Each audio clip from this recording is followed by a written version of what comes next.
Hi, today we're going to be looking through my video game collection. It's a pretty modest video game collection. I have 45 games and 4 consoles. And altogether, PriceCharting.com says it's worth about $1,800. It's not it's particularly big or impressive collection, but it is games mostly that I really enjoy. And just going to look through them. I'll tell you how much they're worth according to PriceCharting.com, and I'll try to tell you a little bit something about why I picked up the game, memories with it, and yeah, should be chill. So let's get into it. I am going to be looking at. I have a list here that you can't see of all of the games, and we're going to start with the least valuable and go up to the highest. Save the best for last. So the first game that I'm going to show, I have them all stacked right here, is the demo for Red Faction 2. I bought this because I have a thing for playing demos. I enjoy playing demos, seeing how they're different from the main game. So this is the demo for Red Faction 2. And it's not actually, PriceCharting.com does not have any data for how much they think it's worth. I paid $14.50 for it, but it was brand new when I bought it. I broke the cellophane seal on it, and it's kind of a cool disc. Now the cover on the disc is the same as the Red Faction 2 PlayStation 2 cover, I believe, but it's got a blue. See if you can see it, and there we go. Got a blue data side because it's a CD. It's not a DVD. Most PlayStation 2 games came on DVD discs. This was a CD. Excuse me. Because I guess because it was a demo and it didn't have as much. I bought this, because I like playing demos. I have speedrun this. I'm the only person so far who has speedrun it, at least that has submitted a run to speedrun.com. And it's interesting. It's interesting. It's a little bit different than the main game. Some of the gun designs are different. The voice actors are different. The music is different. And it was an interesting play. Interesting to play. It is, if you are familiar with Red Faction 2, the demo goes over the public information building level, not the entire level from the main game, but most of it. So that's what is on the demo.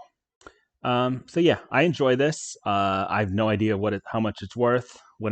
I paid $14.50 for it new. I kind of doubt it's worth that much, but I have an affinity for the Red Faction series, as we'll see. So I'm happy with this purchase. Number 2 is another demo disc, and this one I think is pretty cool looking. Spyro the Dragon demo disc for PlayStation 1. I don't know how this was distributed. I have no idea. Actually, I don't know how the Red Faction 2 demo disc was distributed either. But this came in, you see, this is actually a little bit bigger than a CD case. The Red Faction 2 demo disc is about the size of a CD case. This is bigger. So that's kind of interesting. And yeah, it's a demo for Spyro the Dragon. It features some, but not all, of the levels from the first world. I believe it's called Artisans. If I'm wrong, you can roast me in the comments. The first world in Spyro the Dragon, and it's got a pretty disc also. You see, my favorite color, purple, and because it's a CD, the data side is black instead of silver. I have not played this very much yet. I intended to speedrun it. People have already speedrun it, but I just haven't gotten around to it yet. If you are not unfamiliar with the speedrunning community for Spyro the Dragon, it is extremely well optimized. That community knows very well how to optimize this game extremely well, and it's kind of intimidating. I could, but I don't want to spend the time to learn all the strats for how to play the game and speedrun it well. This I paid $15 for this, and this, as you can see, it was not new. It's kind of uh, beat up on the outside and stuff, and I actually had to glue this part back together. This disc sleeve had or I don't know if you call it deglued or whatever from the rest of the case here. It's just a paperboard case, so that was pretty cool. And here's the back of it and the front. Very cool looking demo disc. I'm happy that I got it. I played it only once so far, I think, but Spyro the Dragon is one of my favorite games from my childhood, and I still love playing it. It is just a one of those great games that's just evergreen. I can pick it up and boot up the disc. Even the Reignited series, which I have digitally, I really enjoy, but I do prefer the original. So, Spyro the Dragon. PriceCharting.com does not have a value for it, but I bought it for $15. So those are the only two that PriceCharting.com does not have a value for. So everything from now on, we will have a PriceCharting.com official value for it. They base their values based off of eBay sales, I believe. They're not always correct. I've looked at some sales that they say is for a particular game, and I'm like, well, no, that didn't actually come with a manual, or no, that case is beat up, not new, or whatever. But it's pretty close. And I sell games on eBay every once in a while that I don't really feel like I need to keep. I have never gotten the same value as PriceCharting.com says they're worth, and that's fine. I really don't care. I don't sell them to make money. I sell them because someone might enjoy them and actually get a good use out of them. Number 3. I'm gonna have to stop numbering them. There's 45 of them. This one's a little silly. Red Faction 1. But what's up with this case? My pals would know, but this is the PAL version of Red Faction 1, and this is what PAL version PlayStation hits or greatest hits things look like. They were called Platinum. You see the PEGI rating there, PEGI 15. And I can't play this because I do not have a modded PlayStation 2, and I don't have a PAL PlayStation 2. I can't play this. I just thought it looked... I've said this several times in the Discord with the Red Faction community. I kind of feel bad for the PAL community for what their greatest hits versions look like. This is so ugly, it's beautiful to me. Silver case and silver disc too, reflective disc. It came with an instruction manual in several different languages because it was PAL territory. I think it's several different languages. Let's see. Maybe not. No, just English. So I guess not even all PAL cases are the same. But yeah, I got this from, I bought it on eBay from Ireland. I paid about $10 for it, shipped. Took a long time to get here, but I like it. It looks good on the shelf. Red Faction 1 is my second favorite game of all time. And that's why I bought this. It was cheap. Unfortunately, for now, Red Faction is easy to collect for, except for the limited run game version of the PlayStation 4 port. So this, yeah, $10, PAL version. Can't play it. It's just shelf dressing. But I like how it looks. It's cool to have. And PriceCharting.com says this is worth $4.77. This is the lowest valued game I have on my PriceCharting.com collection list. Possibly because it's PAL and I can't actually play it. And people on PriceCharting.com, I think it might be US only. I don't know. But yeah, and maybe because the case looks so ugly, but I think it looks so ugly, it's beautiful. I like it. So you're going to see more of Red Faction 1. This is my least valuable copy of Red Faction 1, which is kind of funny because, I won't spoil the surprise for you. So Next game. It's kind of funny that this is worth more than Red Faction 1 for PAL, because it is a disc-only version of PlayStation Underground Jam Pack. Winter 98. This is the PlayStation Underground demo disc that has Spyro the Dragon on it. And I already have another Spyro the Dragon demo. But I think that there's differences between them. I haven't compared them yet. But this was, how much did I pay for it? $5. And it's worth more than I paid for it. It's worth almost $6. Which is, funny because it's worth more than Red Faction 1 PAL. But it also has, of course, it has other demos on it other than Spyro the Dragon, but I don't remember what they are. Because I bought it for Spyro the Dragon, because Spyro the Dragon is one of my favorite games from my childhood. And I intended to speedrun it at some point, and I still might. I just haven't gotten around to it. So, PlayStation Underground Jam Pack, Winter 1998. PriceCharting.com says it's worth $5.98. The next one, I bet you can't guess what it is. Another demo disc. This one is demo disc version 2.2. What else is it called? Jam Pack, PlayStation Underground Jam Pack Summer 2001. This is the demo disc that has Red Faction on it. And I had this as a kid, and I loved it. I don't know how my dad got it. I don't know if they gave them away free or cheap at like GameStops or something. But my dad gave it to me, and I played the Red Faction 1 demo over and over and over and over again. It's might be it's one of two games, I would say, that I played the demo, and then I was like, I got to get this game.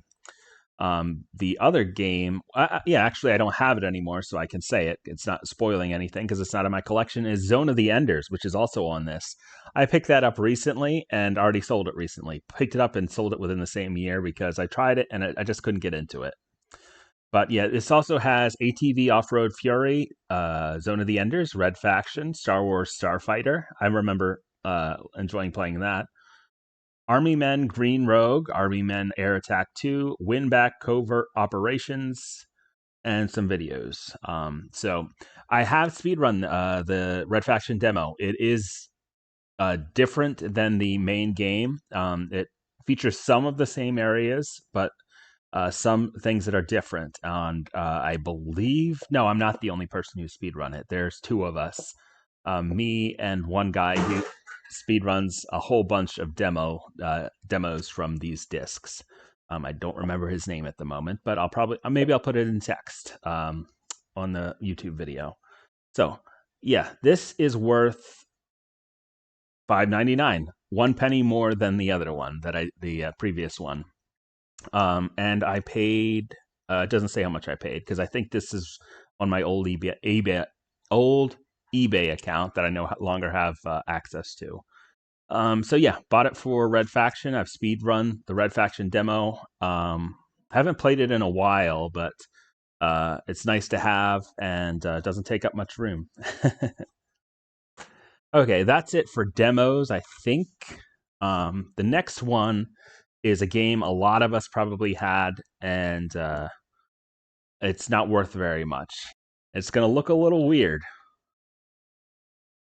Grand Theft Auto 3. But what's this cover art? Black and white cover art? What's up with that? I printed that out myself on my monochrome laser printer. Just so it looks a little bit better sitting on the shelf. I think I have this one on the shelf. Greatest hits version of the disc. I don't have the manual. I don't have the map. I just keep this in case, I don't know, my PlayStation 4 ever blows up. I'll have something to play. Grand Theft Auto 3, I don't know why my parents bought it for me. I grew up in a pretty conservative Christian family, and I don't know how I convinced my parents to buy me an M-rated game when I was like 12 years old. But I had it. I enjoyed playing it. As a kid, mostly I just drove around and ran people over and did violent things. But it's a pretty cool story. It's a decent story. and the gameplay is pretty good. And of course, at the time, Grand Theft Auto 3 was absolutely revolutionary for open world gaming. Um, Nothing was like this. Nothing came out like this before. Now, if you've ever never played the PlayStation 2 original version of Grand Theft Auto 3, there's something in this game that's kind of funny called Blue Hell. Um, and it happens because the seams of the world aren't put together quite perfectly. So in a lot of places, it's easy to fall through the bottom of the map and fall into Blue Hell. Um, so whenever I see people going out of bounds in games, either intentionally or unintentionally, it makes me think of Grand Theft Auto 3 because it's the first game I played where you could go out of bounds unintentionally, relatively easily. I have beat this game several times, and I also have it digitally on PlayStation 4, 5, not the definitive edition. I have the port of, I don't know what version it was. I also have it on my Android phone. I don't play it on my Android phone anymore because playing Grand Theft Auto 3 and San Andreas on my Android phone is what might have killed one of my phones because I think it takes control over things. And basically, my phone overheated and pretty much died. It was a Samsung. So that sounds familiar to you. Samsung's like doing that. At least they used to. But yeah, and you'll see a couple more of these types of covers. I do like this better than just having a blank box. I think it looks halfway decent. But yeah, a lot of memories with this game. It's still, I think, a decent game. I prefer San Andreas to it, but it's still a fun game. Um, just to roam around or do the missions. I have 148 games that I have played on my PlayStation 4 and PlayStation 5, but yet I only have 45 physical games. So there's a ton of games in my digital library, but those don't count for a collection. Those because PlayStation at some day might decide, hey, PlayStation 4 is too old. You're not going to have access to your games anymore, and that's part of the reason why I've started collecting physical versions of my favorite games. Grand Theft Auto 3. According to PriceCharting.com, it is worth $6.33. Not worth very much, but it's only the disc version. It doesn't count that I printed out a cover. It's only disc still. I couldn't sell that and say get disc and case. No, that would be dishonest. Okay, next one. I haven't played this one yet, actually.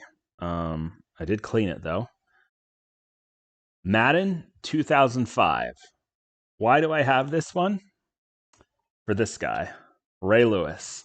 I am a Ravens fan, so that's the only reason I bought this. Is to get the Madden cover with Ray Lewis on it. Recently, there's been a Madden cover with Lamar Jackson, but I haven't played a modern Madden game. I only have played the PlayStation 2 iterations of it.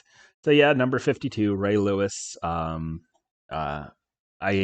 liked him when he played, and that's the only reason I bought this. I haven't played it yet, but yeah, there it is. I will eventually. I don't know if it's a good version or not. Like I said, I only got it kind of as a Ravens memorabilia more than just I wanted another copy of Madden. This one I paid $5.19 for, and according to PriceCharting.com, it's worth $6.34. So not worth a lot, but worth more than I paid for it, according to PriceCharting.com. And the next one's going to look a little familiar. Madden 2008. This is the one that Scott the Woz, the guy with a mostly Nintendo branded, or not branded, but Nintendo focused gaming channel on YouTube. Scott Wozniak. He loves this one for some reason. He has a copy of every version it came out on, including Mac, I think. I really, really, really liked this game. I've played a lot of hours into this game. So many, in fact, that I found out that it has a game breaking bug for the, what's the mode called? I don't know, franchise mode, I believe. Um, if you played it for too many seasons, it would stop populating the draft classes. So you'd go into the off season and go to draft people, and there wouldn't be enough people to draft, and the game would be unplayable, at least for that mode. So I played it so long that the game couldn't populate draft classes anymore. um, this is, I don't know who that is. It's a Titans quarterback. Vince, I think, is his first name. Loved this game, and it has a kind of a cute thing on the inside in the case. So, well, there's the disc. Now, what's this? It's my cheat sheet. Yeah, you can see it. It is the cheat sheet of the different positions for football. Because when I first got this game, I didn't know what they were. So, if I was going to assign someone to be a fullback or a halfback or a middle linebacker, etc., it's helpful to know exactly what they're actually going to be doing, where they are on the field. So I've always kept this. I know pretty well the defensive line, the ends and the tackles. I forget who's the end, who's the tackle. Um, Cornerbacks, I know. Safeties, I know. The offensive line, tackles and guards, I don't know. I know who the center is, but yeah, I like having that in there. Played this a lot. Have good memories with it. But I might actually get rid of it if I play Madden 2005 and find out that it's the same, which it may or may not be. Madden 2008. PriceCharting.com says it's worth exactly the same as 2005, $6.34. Love this game. Played a lot of hours into it. I do like football still, but I don't have cable, and so I don't watch the games anymore. I watch the scores sometimes, and I trash talk a little bit, but I don't watch the games anymore. Next is Red Faction with another one of these redneck covers printed out on my monochrome laser printer. This is the disc version is the Black Label version. It would be red down here if it was the greatest hits version. This is my disc only version of Red Faction, my second favorite game of all time. And this is the one I use to actually play on.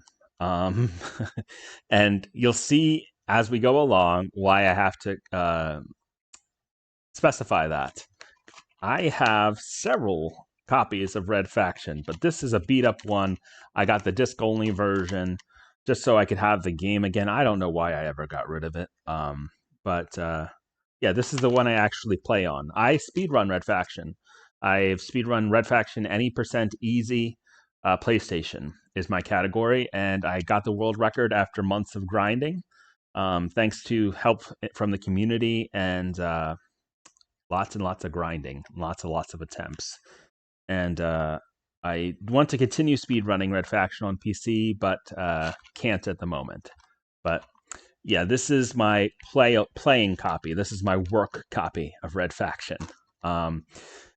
Amazing game. It came out with a new technology at the time called GeoMod, where you could use a rocket launcher or grenades or remote charges and blow holes into the environment, create ways to get around doors that were locked, shortcuts.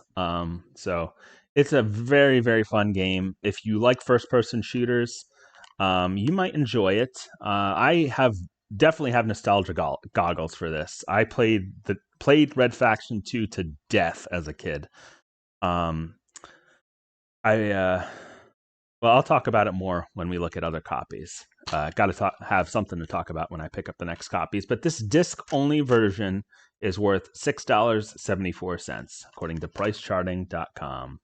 Don't remember how much I paid for it. I bought it off of Amazon, I believe, a long time ago. Oh yeah, I have no idea why this game is so cheap. We are going to jump 2 generations to, Titanfall 2. I love this game. I picked it up because I watched Wooly and Pat from Super Best Friends play this game on the Super Best Friends channel, and I thought, oh yeah, that looks really cool. I like mech games. I want to try that out, and it is a lot of fun. I picked this up for, I don't know, maybe around $5.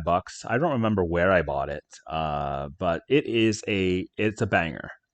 It is a lot of fun, and it is extremely underrated. Wooly of Super Best Friends, now of Wooly Versus, um, sings the praises of this game and wishes that a Titanfall 3 would come out.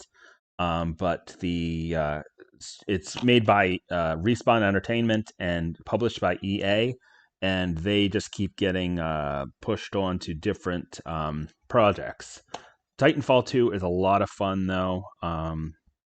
Has a good story. This has a single player story, and I have played multiplayer on it, and I think it was good. I don't know if it's still available or not. It's been a while. I don't think I platinumed this. No manual. A lot of newer games don't come with them, and yeah, there's the disc. Titanfall 2 can always pick it. It's like always on sale. I don't know why. It's such a good game. It's such a fun game. I've played through it several times, and looking at it, I want to play it again. So yeah, it's if you aren't aware about what Titanfall is all about, there's the mech, but you can, in Titanfall 2, I'm not sure about Titanfall 1. You can also get out of the mech in Titanfall 2 and go around, and it's just a third-person shooter game. So a lot of fun. Titanfall 2 is only worth $7.21 for a PlayStation 4 game. So you can get it for pretty cheap. Yeah, I highly recommend this game. A lot of fun. And it has a lot of, I guess you could call it a high skill ceiling. You can really get better and better and better at the game in single player or multiplayer. If multiplayer is still available, I honestly don't know. Titanfall 2. First PlayStation 4 game on the list. Next game I haven't played yet, so I have a limited amount of things to say about it. Summoner for PlayStation 2. Summoner is an RPG published by THQ and made by Volition. And that's the reason I have it. Summoner came out around the same time as Red Faction and was made by the same developer as Red Faction, Volition. I tend to like RPGs. I haven't tried this yet, though, but a lot of people in the Red Faction community kind of vouch for it. So I'm interested to try it out eventually, and I hope that I enjoy it, or else I'm going to sell it. Here's a advertisement for Red Faction with a kind of an old advertisement. This came out before Red Faction, I believe. Yes, this came out in 2000. Red Faction was 2001. And there's the disc. So I got a pretty clean copy. The clear plastic on the outside of the case is kind of cloudy or whatever. I don't know why that happens sometimes, but I paid $8.89 for this on eBay, I believe, and it's worth $7.30. So that's okay, though, that I paid more than what PriceCharting.com says it's worth. Especially it's okay if I play it and like it. I haven't played it yet, though. But based on Volition's other work, especially at the time with Red Faction, I'm hoping it's good. We'll see. If you have played this and like it or don't like it, put it down in the comments below for you YouTube people. Next one. I'm going to out myself as a former or recovering NASCAR fan. NASCAR 2009. This is late enough that I think that this probably also came out on PlayStation 3. I played a lot of this, though. It is kind of a racing for dummies game because you're driving on an oval most of the time, for one. and it's just pretty easy. And but it was a lot of fun. I kind of enjoyed playing it. There's a franchise mode, and yeah, I enjoyed playing it. Um, anything in here? No, just is this from EA? Yes, it is. EA Special, black and white manual, and the disc. Played this to death again. Hours and hours and hours. Used to get, if you've ever played racing games on a PlayStation 2 controller, you know.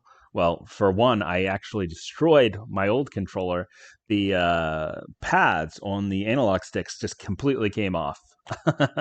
So I have a new one now. But yeah, and you'd also get blisters sometimes, or at least marks on your thumbs from holding the analog stick to one side in the turns.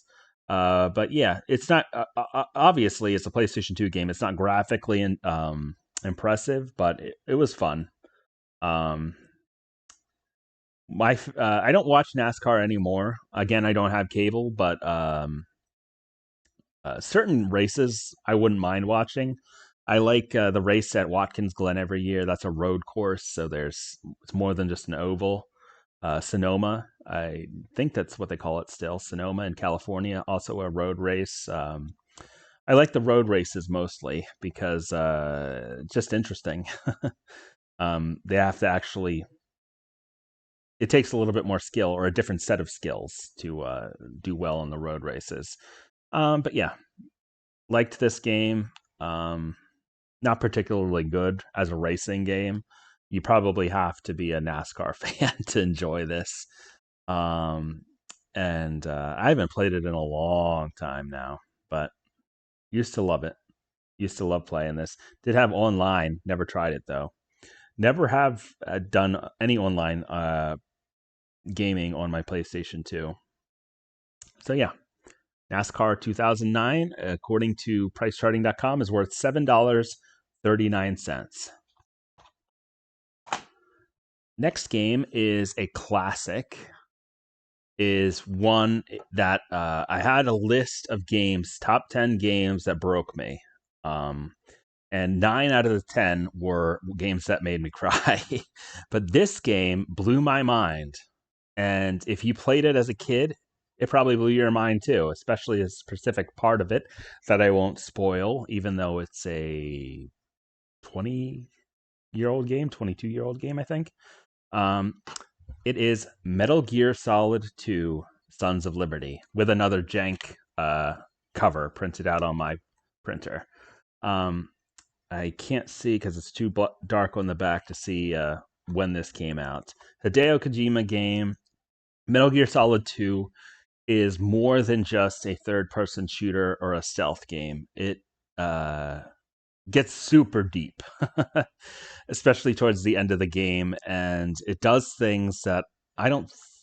Some other games have tried to do similar things, but it really made an impression on me as a kid. I am not particularly good at stealth games, not particularly good at the time at third person shooters, but yeah. Oh, this is a Black Label one too. I think that this came out on Greatest Hits as well. So this is a disc only Black Label copy. Metal Gear Solid 2 is crazy because if you played it back then, or if you play it today, even, and you look at what Hideo Kojima wrote and other writers, he didn't make this by himself, I'm sure. It's like he predicted the future. Um, this game is the first time I heard of the word memes. It's in a different context. It's not haha funny memes, but it's really an interesting game, and I highly suggest it. I think it just came out a remaster of it, maybe just a port on PlayStation 4, PlayStation 5, Xbox, maybe even PC.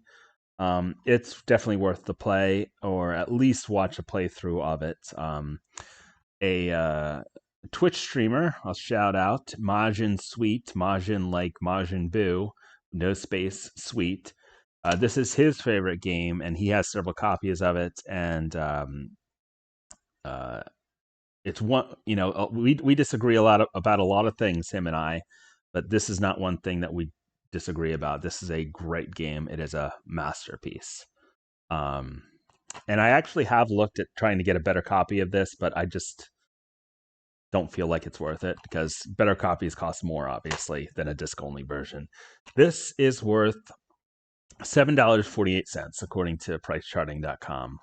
And obviously would be worth more if I had the actual case with the actual art and the manual. The next one. Oh, okay. Good thing I looked at the list. I had to keep these separate from the other pile because they don't pile up very well. This game is, let me open it up, Tetris 2 for Game Boy. And you can see the gray is even weathered a bit. It's got kind of the yellowing that just happens to that with whatever plastic that Nintendo used. I played this once when I cleaned it. Other than that, I have nothing to say about it. It's Tetris, but it's got some other modes. It's kind of if you like Tetris, you'd probably like this. I've only played it on my Super Game Boy cartridge. I don't have a Game Boy anymore, at least not at my house. My dad might still have one. I don't remember. And this is kind of in limbo right now because it's a game I really don't feel any sort of way towards, but it's not worth enough to sell because PriceCharting.com says it's only worth $8.50. Yeah, I have the case for it. I bought this case, clear, or not clear, but translucent case off of eBay, I believe, and it's a third-party one. They did have Game Boy games that did sometimes, or maybe you bought them separately, have cases like this, but this one's third party. Next game, I have already shown you the demo of it, so that narrows it down. Red Faction 2. This game is a mixed bag. I bought this for PlayStation 2 for the express purpose of speedrunning it. And I've heard 3 different people, including myself, I'm one of the 3, say in the Red Faction community that this game is more fun to speedrun than it is to play casually.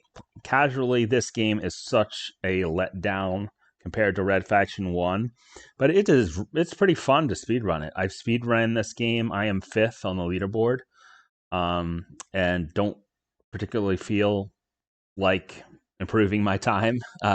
It took a while for me to get to 5th. I actually my 5th place run was on the PlayStation 5, not the PlayStation 2 disc. But yeah, it kind of has Geomod, but it's not implemented quite as well as Red Faction 1. It's a first-person shooter again. It takes place on Earth, whereas Red Faction 1 takes place on Mars. And the stories are a little bit connected, but it's just I don't know. It didn't scratch the same itch Red Faction 1 did. And because of that, they took a break for a while until they came out with Red Faction Guerrilla on PlayStation 3. They had already been what video was that? Either the Secret History of Volition by Game Informer on YouTube, or it was one of Goober's videos. Goober is kind of like the godfather of the Red Faction community. He is a super moderator for the Red Faction series on speedrun.com. And he does a lot of videos about Red Faction. And I don't remember if he said it, but anyway, they were already working on a Red Faction 3 when this came out and kind of bombed. You see, this is a Black Label. It was never a greatest hits version. Didn't sell well enough. I don't know if it reviewed particularly well. On Steam, it is rated as mixed reviews. One big thing about this is Red Faction 1 had online multiplayer on PC, but on PC for this, it did not have online multiplayer. Hey, Intarth. It reviewed well with critics, but not audiences. Oh, okay. Thanks for letting me know. I honestly didn't know. I haven't looked at the Metacritic for a while, but It reviewed well with critics, but not audiences, according to Intarth, who is my mentor in the Red Faction speedrunning community.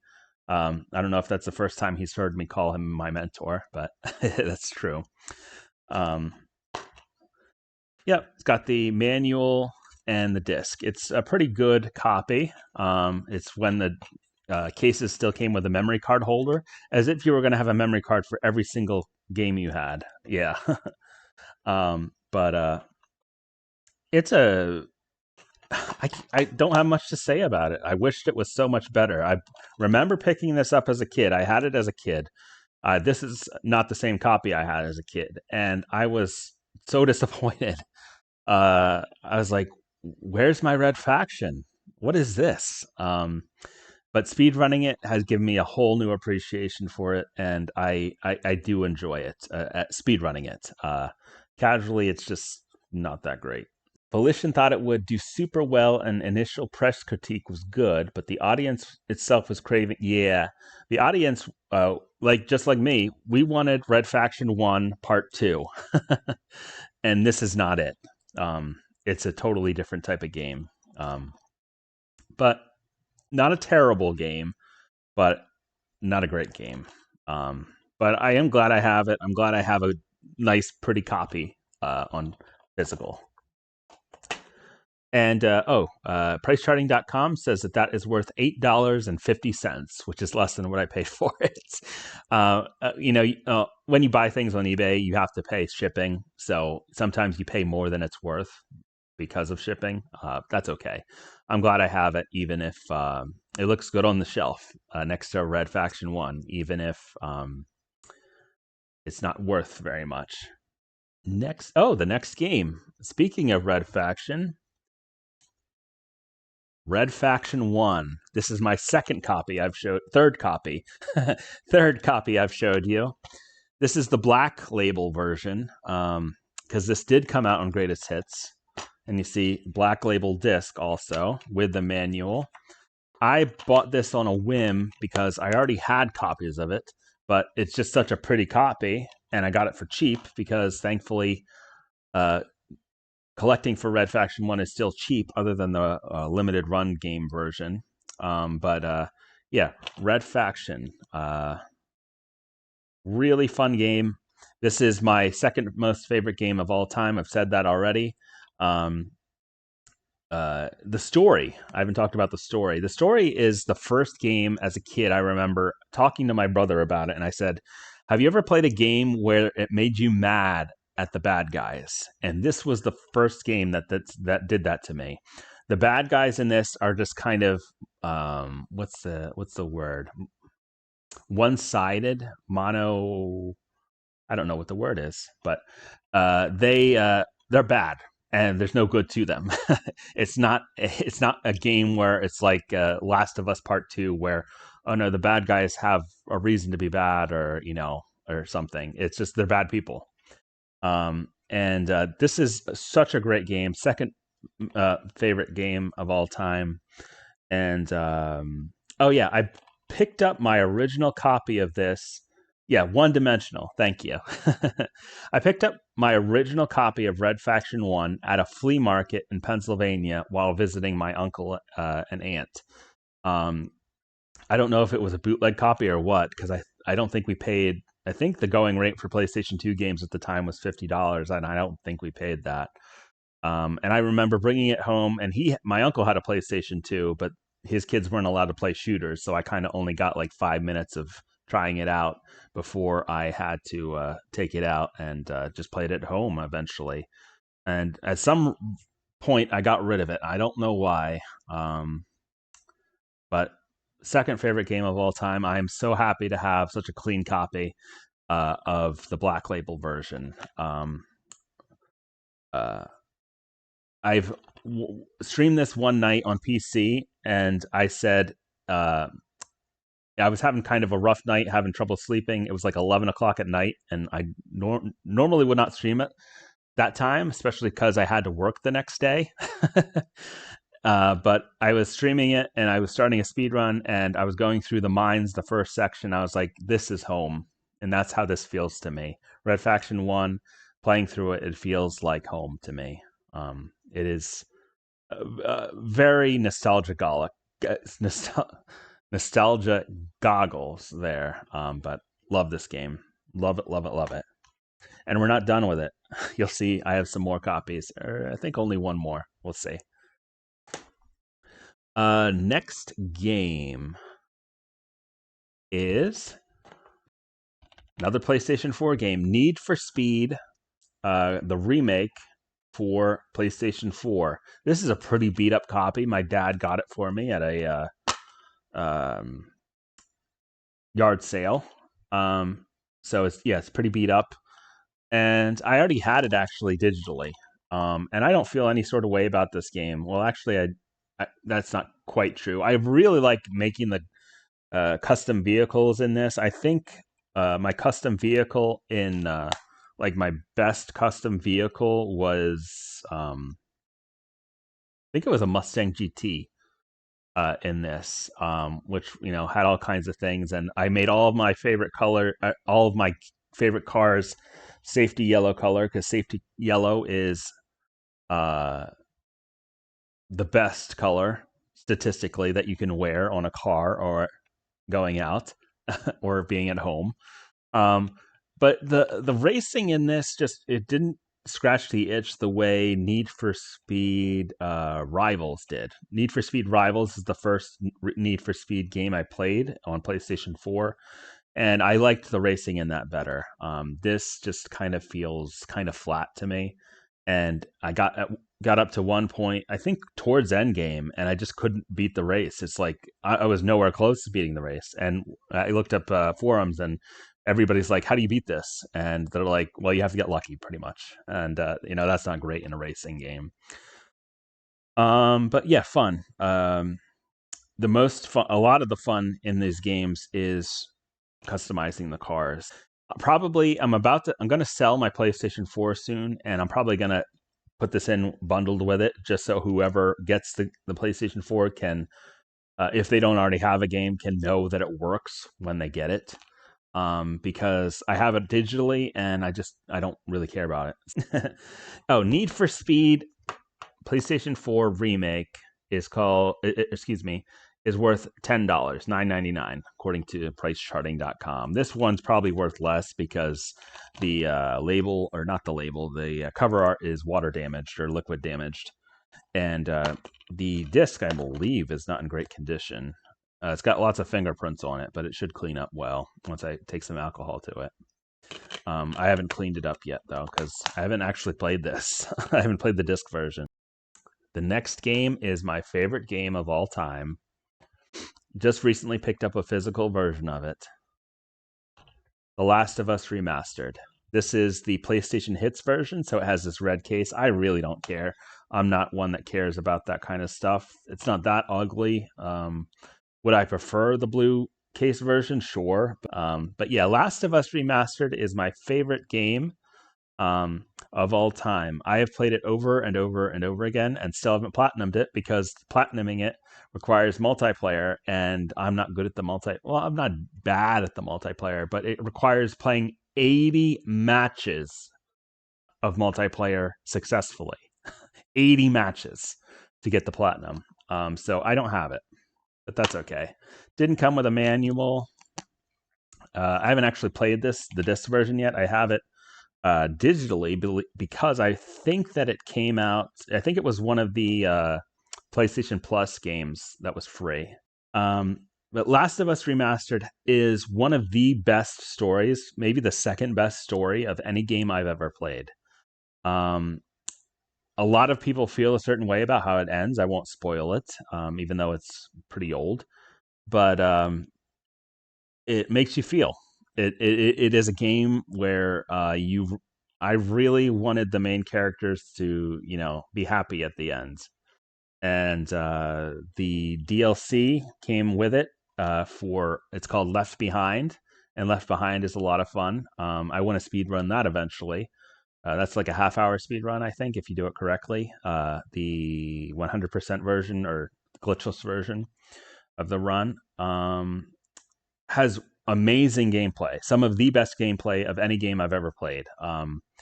it feels really good to aim down the sights in this game and shoot the bad guys. Yeah, I love this game, and it is one of the games I've said and put in my Instagram list of 10 games that broke me, because it made me cry. It's that kind of a game at some points. But I love this game. Love it, love it, love it. Play it over and over and over again without getting tired of it. Don't burn out on it. And I was happy to have a physical version of it finally. Oh, and PriceCharting.com says that Last of Us Remastered, complete in box, is worth $10.26. I got it for $10. PlayStation was doing a sale around Christmas time of digital, or not, excuse me, physical versions of their games. They still do sell physical versions of their games. So I picked up that and one other game we haven't seen yet, I believe. Yes, we haven't seen it yet. So yeah, Last of Us Remastered, my favorite game of all time. Red Faction is second, and then it gets a little bit murky after that. Next game, it's the first PC game that we're going to look at. StarCraft Brood War. This is the expansion set for StarCraft 1, coming in 1999. Can you see that? This game is a ton of fun. I don't even know if I could play it anymore. It was made for Windows 95, 98, and NT. I have played it on a Windows 7 PC, I believe. Maybe it was Vista. I don't know what kind of compatibility nonsense you have to go through to get this to run on a Windows 10 PC, if it would run at all. It does require the full version of StarCraft to play this, so that's kind of a spoiler for going forward. StarCraft Brood War, it's been a long time, but it is a real-time strategy game in RTS. I think it's the only one I ever played, and I love this game. I played this for hours and hours and hours, and that was only one mission. No, I'm kidding. But each mission can take hours, especially like the last missions of them. And yeah, I think this might be free to play now. I think Blizzard might have made it free to play. I don't know, maybe because it's so old, but yeah, I still have this. My dad got me the battle chest version. It came with this and the original game, and it had the strategy guide. I might still have the strategy guide at my dad's house. But yeah, this was a lot of fun. Spent a lot of hours playing this. I can't remember the story though. Kerrigan, I know who that is. And she is the queen of the Zerg. And there's the Protoss and the Terrans, and but I don't remember what the story of Brood War is. And that's okay. Maybe I'll replay it if I can and see what the story was. PriceCharting.com says this is worth $10.71. Next game is another different console, or another different platform. Top Gear for Super Nintendo. This is my favorite Super Nintendo game. Is one of the few Super Nintendo games I can still boot up and have fun playing. Because it's a bit of a character flaw of mine, is a lot of older games I just don't enjoy anymore. I wish I could, but I just don't. And but this one I do enjoy. It has nothing to do with the BBC show Top Gear, also now a US show, Top Gear. I think Top Gear was on TV at the same time, but it has nothing to do with the show. It's just a racing game with a great soundtrack. Some streamers I watch have this in their backgrounds soundtrack as they play a game. Tyrannosaurus Brett has a remix of some of the tracks from this, and the game Horizon. I can't remember what the name of the game is, but there's been a more recent game where they reused a lot of the tracks and remixed a lot of the tracks from the original game, and it plays a lot like this game. And yeah, it's a lot of fun. not easy, but not hard. It's just feels fair most of the time. And I have beat this game. This game does not have saves on it. It has a password system. So, but I beat it all in one sitting once. It's not that long. And yeah. Oh, there's the Mystical Acer. Someone from the Red Faction community said I should keep the GameStop sticker that was on it when I cleaned it. But here's the cart, Top Gear, and I got the dust jacket for it. In this case, I've done a video of it. Is from RetroGameCases.com. I really love these cases. They look so cool on the shelf like this, yeah, I really like them, and it helps protect the game and make it a little bit more presentable. Yeah, this is not a super realistic game. You wouldn't expect a super realistic game, super realistic racing game on the Super Nintendo. But it is a lot of fun. I think so, at least. I don't know how much of that is nostalgia goggles and how much of it is it being a good game. But I would recommend it. It's my least valuable Super Nintendo game at $11.96, and this is one that I would not sell anytime soon.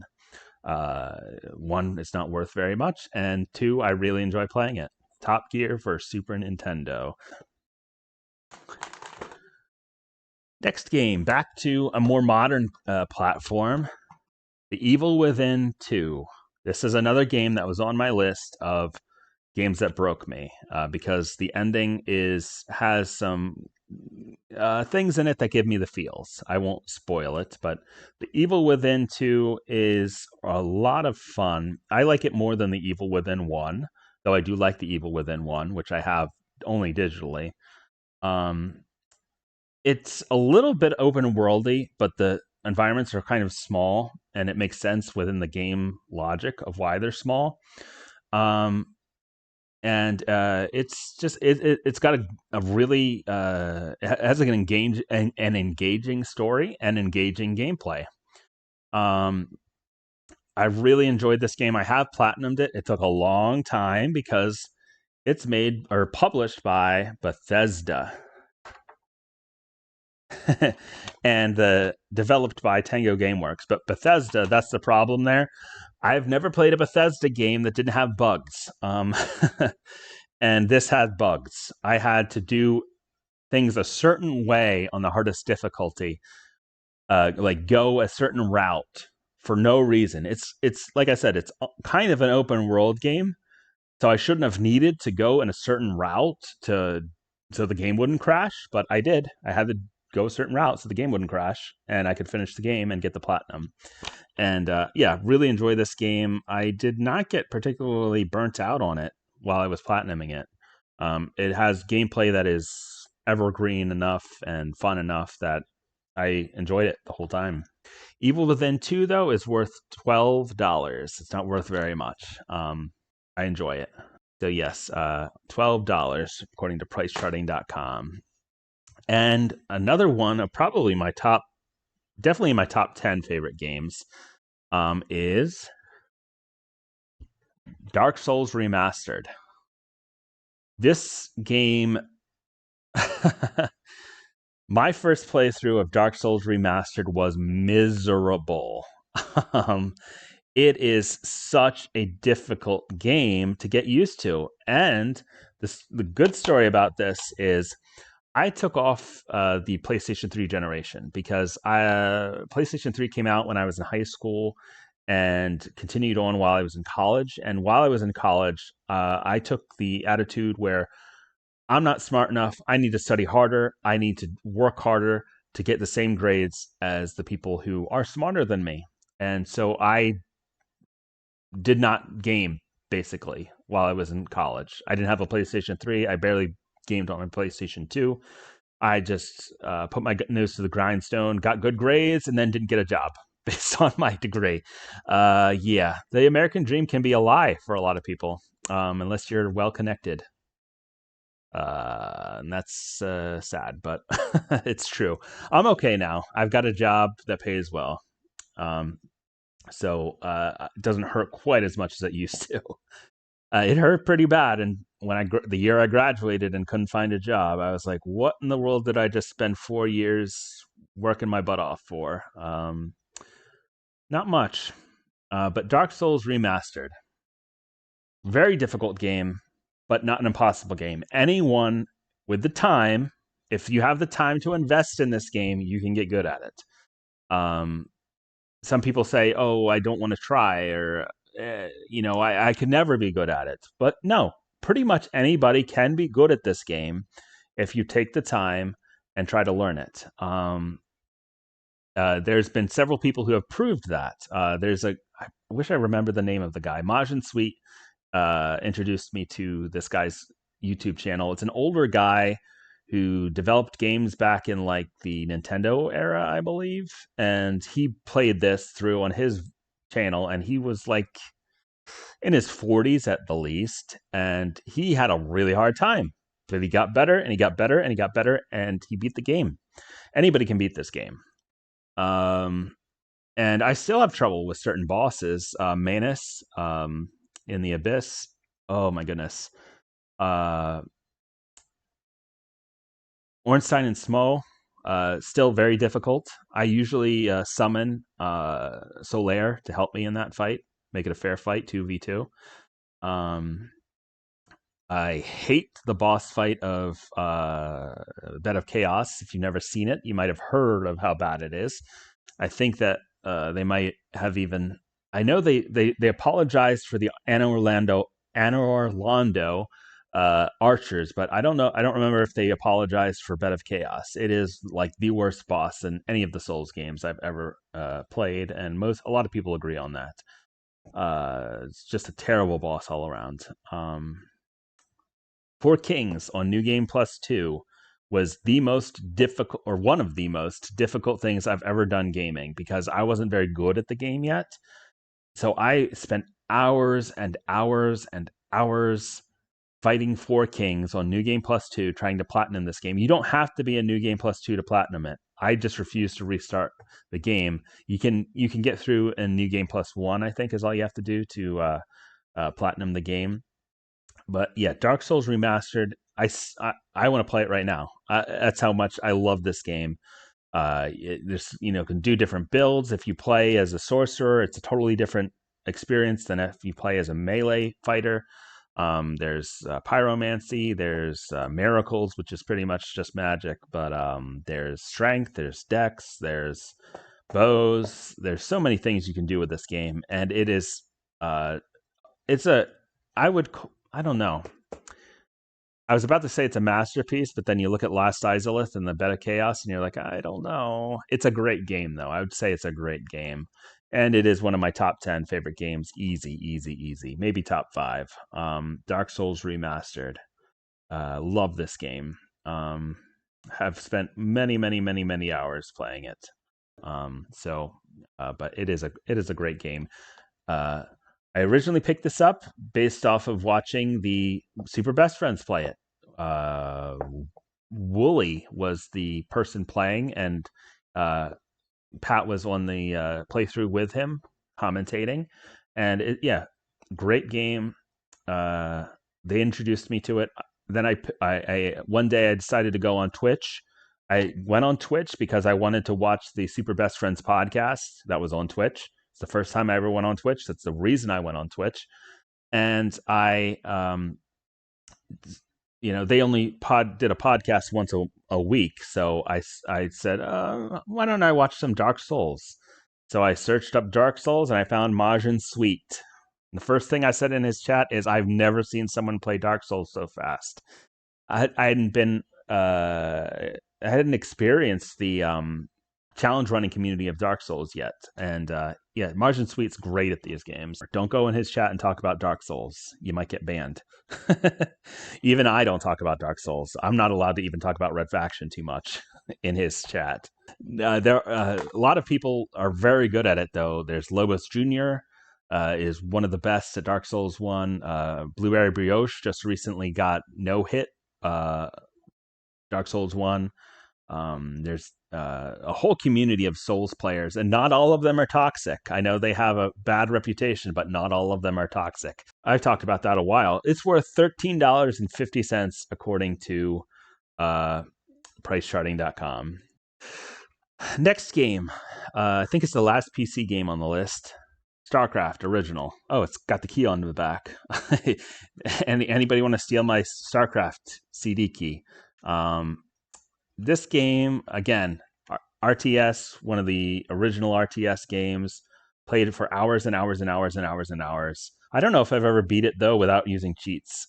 It was so tempting because I had the strategy guide. I would just type in power overwhelming, which is God mode. What are the other ones? You can turn off fog mode or fog of. Did you just type fog of war to turn off fog of war? I don't remember.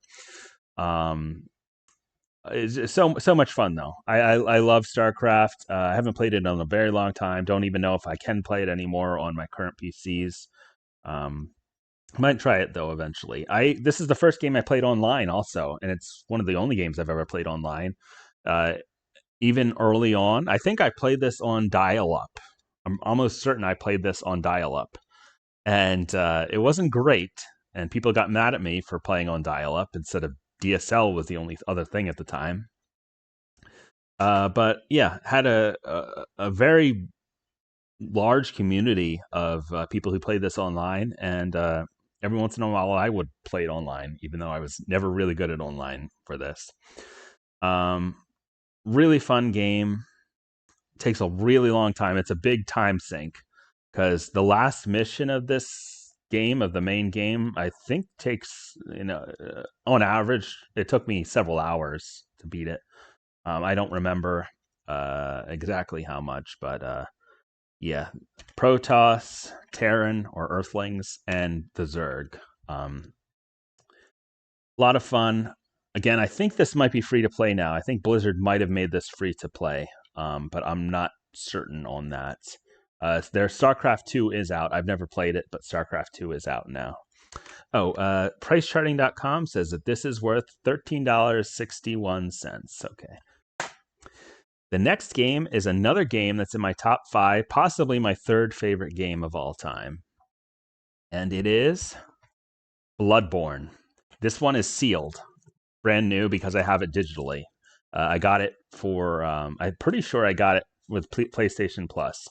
Bloodborne is my favorite Souls game. It was the second Souls game I ever played after Dark Souls. I think it was my second after Dark Souls 1. And it is the first game where I loved the story so much, it made me want to get better at the game. And I have a character on my digital version with 99 strength. Don't do that. That was a waste of time, except that I just enjoyed playing the game. Even grinding was fun for me. And I'm glad I finally have a physical copy of it. Although I'm not sure, when Bloodborne launched, the load screens were ridiculously long. So I'm not sure if I tried to play this offline, if it would actually work very well or not. But yeah, it's got just like other Souls games, the story is kind of, you got to work to find it. But the environments are so cool. The bosses are so cool. It is an extremely difficult game, but just like Dark Souls 1, if you want to take the time, if you can take the time to get good at it, you can get good at it and you can beat it. The main game bosses aren't terribly difficult, but the DLC bosses in the Old Hunters DLC, is he the first one? Yes, the first boss in the DLC, Ludwig, is a time. He is difficult, very difficult to beat. I don't think I've ever beat him on anything but new game, fresh game. So very difficult. Orphan of Cause, the final boss of the DLC, also extremely difficult, but not impossible. Yeah, a lot of fun this game. I played it for hours and hours and hours and hours.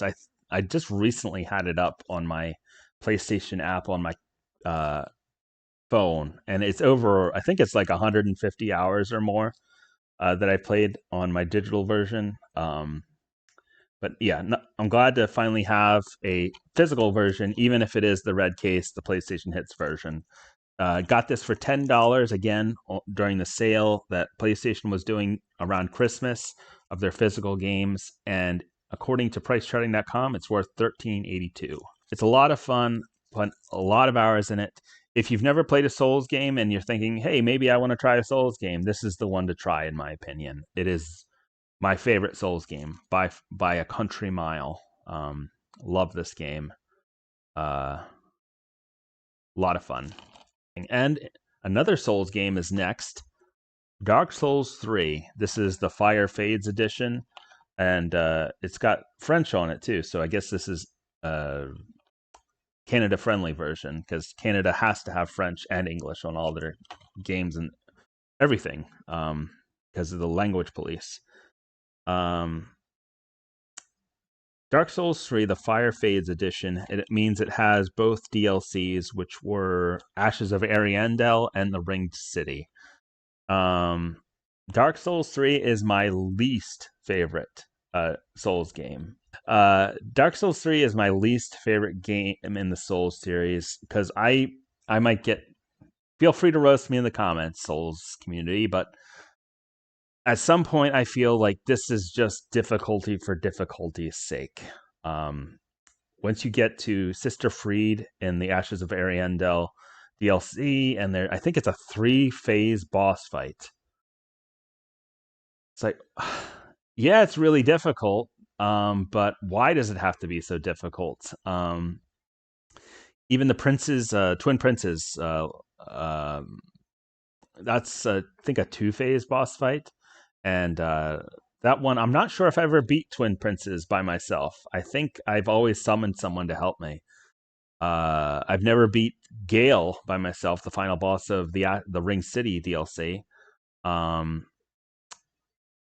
But it is a fun game. Don't get me wrong. It's my least favorite Souls game, but I like all the Souls games. It is a fun game. The final boss of the main game is really cool, especially if you play Dark Souls 1. It's got a lot of callbacks to Dark Souls 1. This is a lot of people's favorite Souls game, but it is my least favorite Souls game.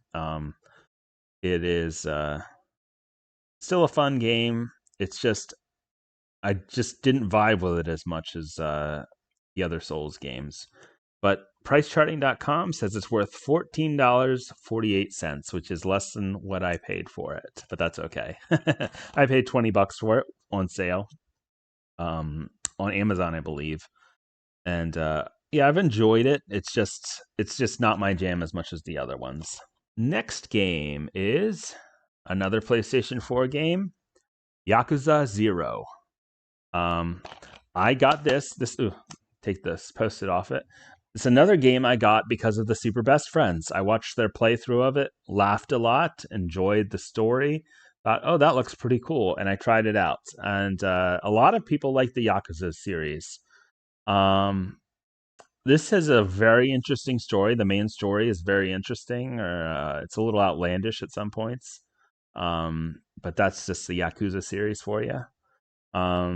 This is meant to be in like an origin story for Kiryu and Majima. And yeah, it's got a lot of mini games in it. That's a lot of fun. You can play billiards, you can play darts, you can play scale electrics. What do we call them in the United States? I can't remember. In England, I think you call them scale electrics cars, or across the pond at least. You can. There's a lot of fighting in it, and you can make the fighting as difficult or as easy as you want to with the different difficulty levels. Yeah, obviously it deals with the Yakuza, which, excuse me if I'm saying that wrong. I don't never studied Japanese, so I'm doing my best. But yeah, interesting story. It's a pretty long game. Lots of things to do in the game. Some people probably would like just booting it up and practicing fighting or going to the billiard hall, and the mini games are actually very good. The billiards is good. The darts are good. You can also play arcade versions of old Sega games. I don't remember what they're called though. You can't play Sonic. it's older games than that, but that's pretty cool to be able to do that if you're, especially if you're into the old Sega games. But to be honest, I've been thinking about getting rid of this, even though I haven't platinumed it, because there's a side quest in this that is, it is boo. There's a side quest in this where even for Japan, it's like, what were you guys thinking? This is not okay. There's a side quest in this where you buy an adult magazine for a minor. No, really. And the minor, he doesn't really want to have it to look at the pictures inside, but that still doesn't make it great. And it just makes me feel really weird to even have this game, even though it's a lot of fun in certain places. It's just like, why did you put that in the game? My goodness, that's not okay, Sega.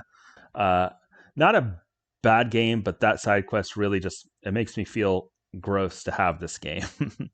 But it is a fun game. It's just, I'm not someone who believes we should cancel everybody. I'm not big into cancel culture unless somebody really does something bad.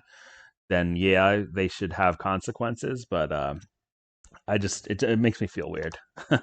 But Yakuza 0, according to PriceCharting.com, is worth $14.50, and this is one of the first games I had for my PlayStation 4. Next game is, got to switch pages here. I really like this game. Mobile Suit Gundam Journey to Jaburo. I think that's how you pronounce Jaburo. Again, another black and white jank cover art. Yeah. Mobile Suit Gundam Journey to Jaburo. This game is basically the entire Mobile Suit Gundam storyline from the original Mobile Suit Gundam anime, which I like that anime. It's been a long time since I've watched it. I did rewatch Mobile Suit. What's it called? No, Gundam Wing. I rewatched Gundam Wing, and I got to an episode. I'm like, what? I don't know if they showed that on Toonami, that episode, but at one point, well, I won't spoil it, but somebody does something weird and everybody's just okay with it, and I'm like, okay. Something like kills a whole bunch of people, and I'm like, well, there's no consequences for that. Okay. Like Mobile Suit Gundam's a lot of fun. You play as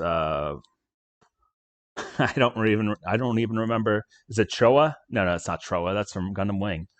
Whoever the main character is in Mobile Suit Gundam, you play as him, and you go around and you do the different missions. It's a lot of fun. I really like it. It's like mission based. You go around, you destroy the buildings, you destroy the enemy Gundams. What are they called? Mobile suits, enemy mobile suits. And it also has a separate mission type where you get to try out different Gundams from different series, which was a lot of fun. I really enjoyed that. And you get graded, and if you get S grades or A grades, then you unlock new suits that you can try out, and that was a lot of fun. I like this game. I don't know why I don't have the case anymore, because I'm pretty sure this is the original copy I had, but I don't have the manual or the case. No idea where it went or what happened to it. Because again, I don't think that I ever sold this. But yeah, if you like Mobile Suit Gundam, the anime, the original anime from I think the 70s, you will probably like this game. They might have come out with a better version of Mobile Suit Gundam for a video game, but this is a lot of fun, and I liked it. Good mech game. Probably my favorite mech game, even more so than Titanfall 2. And this is the disc-only version, and according to PriceCharting.com, it is worth $14.95. So it's actually kind of expensive. I've looked into getting a better copy with the actual case and manual, but it's just doesn't make sense because it's not a game I feel particularly interested in enough to invest in a better copy, basically. But I like this. Yeah, if you like Gundam, if you like Mobile Suit Gundam, this is a good game. There's a lot of bad Gundam games out there, apparently, but that's not one of them. Next game is no. There's more after that, but I was going to say this is the final game in the Souls series that we're going to see, but no, this is Dark Souls 2: Scholar of the First Sin. I got this last month, a physical copy, no manual, but yeah, a lot of newer games don't have manuals. Dark Souls 2 is the black sheep for a lot of people in the Souls community. It is very different than Dark Souls 1. I really like Dark Souls 2 though. It is one of my favorite Dark Souls games. I'm not sure where I would rank it among the Souls games, but I really, really, really like Dark Souls 2. I really enjoyed it. The story is kind of weak. It's like uh, the goal for it. It's like, okay, but why do I want this goal? Why is this important to me? But the fights are fun. I think there are some fights that are a lot very not fun. They have some of the worst fights, boss fights of any Dark Souls game, I would say. Smelter Demon and Blue Smelter Demon. They have a auto tracking overhead attack that is very difficult to avoid, and that's not fun. But you don't have to fight Smelter Demon, and you don't have to fight Blue Smelter Demon either. A lot of fun though. I really like Dark Souls 2. A lot of people don't like it, but it is. And it's the only Souls game that's rated T for teen for some reason. I have no idea why. It's not particularly less violent than the other Souls games, and you might think, oh, well, Dark Souls 1 has Quelaag, who, even though she's missing certain anatomic features that a human would have, she is not wearing a top. But Dark Souls 2 has Najka, which is based off of Quelaag and has the same problem. She's a scorpion lady instead of a spider lady, but same thing. It's like, I don't understand. Why is this T for teen and the other ones are M for mature? But that's just a small quirk of Dark Souls 2. Scholar of the First Sin. Scholar of the First Sin made certain changes to the base game, and it also includes all of the DLCs. They had 3 DLCs for Dark Souls 2. I don't see where they're listed. This is another copy that has French on it. So yeah, Marky Mark friendly copy. There's the Winter DLC, there's the Fire DLC, and the Poison DLC. And I don't remember what they're called. Their specific names, but I like this a lot. And a lot of people said, oh, just don't worry playing Dark Souls 2. It's not worth it. I think it is. I think it's a good game. I really enjoy Dark Souls 2. Next game is another one of my favorite games from my childhood. This is from my childhood. Spyro the Dragon. This is the greatest hits version. It has the green border on the side, green spine. And this disc is pretty, I don't know if you'll be able to see, it's pretty well used. Spyro the Dragon is a great game. I don't think it's just nostalgia goggles. I think a lot of people love this game. This game has been there, it's been there for me in a lot of tough times in my life. I would boot it up and do a playthrough, and it would just get my mind off of things. Last time I was unemployed, about 10 years ago, going on 11 years ago, I was understandably a bit down, and I booted this up and I did a playthrough, and for at least while I was playing, I was like, I didn't have to think about the tough stuff. It is another game like Red Faction where I have definite nostalgia goggles for it, but I think that this is genuinely a great game, especially for the time it came out. Not just something that I like because I played it as a kid. But yeah, Spyro, I love Spyro. This game specifically, I've played other games in the series, but this one's my favorite for sure. I first saw Spyro. My brother had a PlayStation 1, and I think I was in 3rd grade when we went down to visit him, and he had this. I think he had it playing when we got there, And he's like, "Hey, take a look at this." And I played it for longer than is socially acceptable. I think my parents said, "You need to stop playing that video game." Um, but it's one of the first games I got for PlayStation 2, probably because it was slightly cheaper than PlayStation 2 games, but I really enjoy this game. It definitely has things. It's not just a kids game. Parts of it are relatively difficult, especially if it's your first playthrough or something. Um, but it's a charming game. It's got a great soundtrack. It's not too hard. It's not frustrating. At least most of it isn't. If you're trying to do a 120% playthrough, it can be difficult in parts. There's one particular level that is pretty difficult, but once you get used to it, it's not too bad. I do want to speed run this at some point. Don't plan on being competitive at it because the Spyro 1 speedrunning community, it has it down to a T. They actually have a tool that tells them, do I have enough gems? Do I have enough dragon eggs? Have I awoken enough dragons that I'm on track to be able to get to the final level? Because there's like locks. Like you have the guy that takes you to the next part, the next world will say, "Hey, you need to have this much money. You need to free this many dragons. You need to have this many dragon eggs." So they need to. It's you don't just straight through the game. You need to actually pick up stuff. And I've watched the world record, and the person who does the world record is very, very, very, very, very good at the game. And I don't expect to ever get that good. I don't want to spend that much time to get that good. It's that kind of a game where it is very well optimized. Yeah, but love Spyro the Dragon. Do want to speedrun it at some point. Thought about doing challenge runs for it too, like no hit, no death. Um, I don't know if anybody else does that. I tried it once and it failed miserably. But Spyro the Dragon in the greatest hits case is worth $15.66. So yeah, it's not not particularly cheap, but it's not particularly expensive either. So if you wanted to pick up a copy and you don't care if you get the greatest hits case, it's pretty reasonable. Next game, another Super Nintendo game, our second Super Nintendo game we're looking at, Star Fox. I bought this case again from RetroGameCases.com.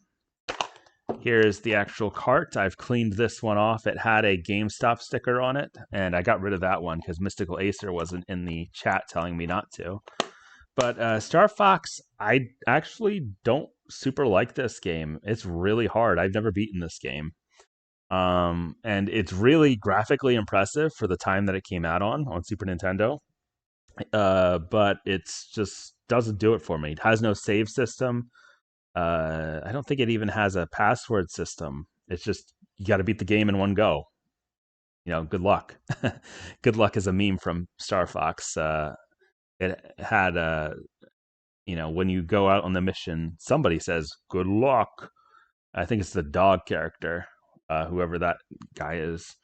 But yeah, I don't particularly like this game. I've been wanting to sell it, but it's not quite valuable enough for me to say, hey, I'm going to put it up on, because I feel a certain way about my Super Nintendo collection that I don't feel about my PlayStation 4 and PlayStation 2 games, because these games, a lot of them were from back when was playing them with my brother and sister, and my parents got them for me. And I feel a certain responsibility to not just sell these for whatever that I can get for them. So I'm probably gonna save it for now, even though I don't particularly like this game, but did get this cool case for it, and it does look cool on the shelf. Star Fox. Star Fox is worth $16.45, cart only. Next game, I just recently did another playthrough of it, and it was super rough. This is the game that has made me cry more than any other game, probably. It's okay to cry. There's the Cure song, Boys Don't Cry, about the stigma about boys having emotions, but yeah, it's okay to cry. It's a sad game. It is. Actually, the remaster for it just came out yesterday. The Last of Us Part 2. Holy cow, this is a heavy game. Oh my goodness. Every single time, every um, session that I played, I found something to cry about or have feels about. Oh my goodness, this is such a hard game for me to play. I don't know if I can ever make myself play this game again. Last of Us Part Two, though. Uh, my I really like this game, the story of it, but it is so hard to play when you're behind the steering wheel, behind the controller, and you don't want to see the next thing. You know how the story ends, and you don't want it to end the way it ends, which is why I made two alternate endings to the game that are on my YouTube channel right now, called Stay and Sanguine Dreams. And I'm working on another series of just Abby's story called The Last of Us Redemption. Um, this is a kind of an interesting game because it's the only PlayStation 4 game that I have. Not that there might be more out there. It's not the only one, but it had two discs. The other one's in the PlayStation 5 right now, but this is the game disc where the game disc would go, and this is the data disc for installing the game. Um, I'm not sure if the PlayStation 5 remaster is going to have. Yeah, the PlayStation 5 didn't actually come out yet for the general public. It's just people started playing it. Streamers who are big in the community started playing it, including Anthony Caliber. Whew, very long game. Took me 24 hours about to beat. 23 hours, 23.33 hours for me to get through the game. Very, very, very brutal game. It's not one that I can recommend to everybody because there's one scene I can't watch anymore. I watched it the first time I played it, and I don't want to ever see it again. I don't want to ever see it again. I leave streams when that scene starts because I don't want to see it anymore. I, when I got past that scene, my first playthrough, I stopped playing the game for 2 or 3 months before I could pick it up again. If you are not particularly healthy mentally, which it's fine if you aren't. If you aren't, though, don't play this game. It is the most depressing game I have ever played, bar none. But Last of Us Part 2, complete in box, is worth $17.14. I bought it for $30 on sale using a gift card that my sister gave me for my birthday. And I was so excited to play it, and then I got into it, and I was like, "Oh man, this hurts." But yeah, it's a great story. It's just you always want a happy ending, and this definitely doesn't give it to you. I won't say more about it, but yeah. Next game, back to Super Nintendo. Donkey Kong Country. I love this game. I played it a lot as a kid. It's one of the first games I beat as a kid. It's not too hard.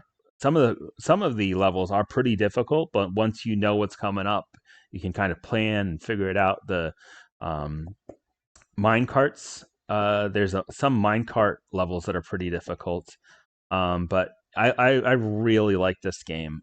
Played a lot, many hours of it as a kid. And yeah, this is another box from RetroGameCases.com. Here's the cart. My cart has a little gash in. You can't quite see it. Has a gash in the top here, right here. I don't know why, but that's how it is. But yeah, it looked great for the Super Nintendo. Still looks pretty good. And has a great soundtrack. The underwater level, I listened to I forget what it's called, underwater ambience. Great track. Look it up if you haven't heard it, or maybe you don't recognize it by the name. Underwater ambience is a great track. It is a great song. Yeah, it's a really fun game, not too hard, good for kids, good for adults. Something to enjoy in it. Yeah. I had Donkey Kong Country 2 as a kid. One of the levels in that Bramble, something or other Bramble, I couldn't ever beat it because it was too hard for me. I just couldn't ever get past that one level. So I never beat Donkey Kong Country 2, and I eventually got rid of it. And I had Donkey Kong Country 3, which is everybody's least favorite, and I never beat that either. Um, it was kind of fun, but not as fun as Donkey Kong Country 1 or 2. But yeah, Donkey Kong Country cart only is worth $17.40. $17.40. Okay, next game is kind of odd that it's worth so much, but because it's a limited edition version, it's Spy Hunter for PlayStation 2. This is a Spy Hunter was a game for arcade, I believe, originally. I think it came out on earlier consoles too. This is like a remake of it, and it's the limited edition version with a CD on it. Yeah, I think it's a DVD. A music video by the band Saliva, which was big at the time when this came out in 2001. I don't know if they're a band anymore. It's very of the time. It's not great music, but it was a fun game. I tried picking it up recently, and I just didn't find it as fun. But it's still one that I think, in a desert island scenario where I somehow have power and only have a PlayStation 2, I would play this. Kind of fun vehicle game. Go around shooting stuff, doing missions. You can be a boat, a motorcycle, or boat, a motorcycle, or a car. I think is only in this one. Pretty fun, but I haven't played it in a while. But it would work good in a pinch, I would say. And this one's worth $17.50. I think because it's the limited edition one. So yeah, this is a fun game. Played it a lot as a kid. Sold my copy at some point and picked it back up, and just didn't get into it when I picked it back up. I played like the first so many missions and then just said, okay, I'd rather boot something up on my PlayStation 4. But it's a pretty good game. Yeah, Spy Hunter for PlayStation 2. Okay, the next one is our last PlayStation 1 game. Yeah. No, it's not. Excuse me, I lied. This one is Spyro 2, Ripto's Rage, and this is the greatest hits version again, with the green spine and the green border. I did not enjoy this as much as Spyro 1, and part of it is it's a little... I want to be careful how I say this, because it's not, in the typical sense, it's not a Metroidvania, but it is a Metroidvania in the sense where you do things, you go into levels early on in the game, but you have to learn skills later in the game and go back, so you can't get all of the gems. And as I like to get all the gems and then finish a level completely, get all the gems, get all the collectibles, and then leave the level. Well, you can't do that in this one. It's still a fun game. Some interesting things. Hockey. Oh my goodness, the hockey side mission in one of the levels. That was pretty difficult, playing hockey. Saving the cavemen in the dinosaur level. Oh my goodness, that took a long time. That was frustrating. But yeah, it's still a fun game. Not as much, though, as Spyro 1. Yeah, and you can tell because it's not quite as worn as Spyro 1's disc. But yeah, I still have it, only because it's not worth particularly much. I might sell it at some point, but because I don't feel particularly emotionally connected to this one, but I would still enjoy it. Something to boot up. It's a problem. Once you have a PlayStation 4, and like I said, I have like 145 games, a lot of them mostly digital, or I've played 145 games. A lot of them I don't have anymore, probably because I downgraded my PlayStation Plus subscription. But there's a lot of games on PlayStation 4 where I would just rather play the PlayStation 4 or PlayStation 5 game than boot up an old game, just because I don't particularly love this game, but it's still a fun game. Spyro 2, the Greatest Hits edition, is worth $17.55. So it's not particularly cheap, but not particularly expensive either. I'm not sure how much the Black Label version would cost. I'm not sure. Never looked into it. But yeah, Spyro 2, Ripto's Rage. Next game is the first game I ever had for PlayStation 4 because it came with my PlayStation 4. I got my PlayStation 4, I think it was Christmas of 2018, I believe. And they were doing a deal for $200. $200, you could get a PlayStation 4 with Marvel's Spider-Man. I booted this up, did the first mission, and I was like, I don't know about this. I'd rather play Dark Souls. And then I did my miserable first playthrough of Dark Souls. But I eventually went back to this, and it is a great game. It's got a great story. It's got great gameplay. It's got some of the best gameplay of any game I've ever played. The story is interesting. It's not just a silly Marvel movie story. It's got some heart to it. I really, really, really enjoy Marvel's Spider-Man. It's a little bit of an open world. You get to go around a smaller version of New York, and yeah, a lot of fun. I really liked Marvel Spider-Man, and even though I didn't like it at first, I really like it now. It's one of the games that's on my list of 10 games that broke me because there are parts of this that give me the feels. Really fun game, though. And I do prefer this version of Peter Parker to the remaster version of Peter Parker and the Spider-Man 2 version of Peter Parker. I haven't played Spider-Man 2 for this, the sequel to this game. I haven't played that yet. Hasn't gone on sale yet, but I do eventually want to play it. Have played Miles Morales. Really like Miles Morales also. It's a shorter game, but it's also fun. Pretty much the same kind of stuff as this game. Very fun. I would highly recommend this. It's T for teen, so if you feel comfortable with your kids playing T for teen games, it's a good game. It's not too mature in any one spot, but it's a lot of fun. I really like Spider-Man. It even says this is a not for resale, so legally I can't ever sell it. No, that's not true, but I hadn't noticed that before. It says not for resale because it came with my PlayStation 4. So pretty cool. And Spider-Man is worth $17.65, which is pretty good, I think, for a game that came with the console. Next game is for a console I don't have. Why do I have a game for a console I don't have?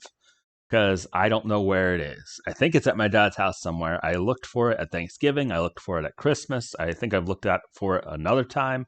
I don't know where it is. My Game Boy Advance. But the game is Dr. Mario and Puzzle League. They came on one cart here. Dr. Mario. Come on. There we go. Dr. Mario and Puzzle League. I don't remember what Puzzle League is. If it's a matching game or what. My dad really liked this game. He played this a lot. Yeah, no idea where my Game Boy Advance is now. I sold my other Game Boy Advance game that I had, which was Mario Kart Super Circuit. But I'm keeping this one because I have a lot of memories with Dr. Mario. My dad loved Dr. Mario for the Game Boy, the original Game Boy. He had a lot of trouble sleeping when I was growing up for some reason. And he would play that a lot when he was having trouble sleeping. He would play it on, I don't know, I guess, how did he not keep my mom up? Because the Game Boy didn't have a light on it. But I don't know. I'll ask him. But that's why I still have this, because I have emotional attachment to Dr. Mario. I played this also, but I honestly I don't remember what Puzzle League is about. But it was a fun game, I remember. And this is worth where is it? $19.99. And this case is another third-party case. They didn't come with cases when you got Game Boy Advance games new. So, still have that. Next is for real this time, the final PlayStation 1 game.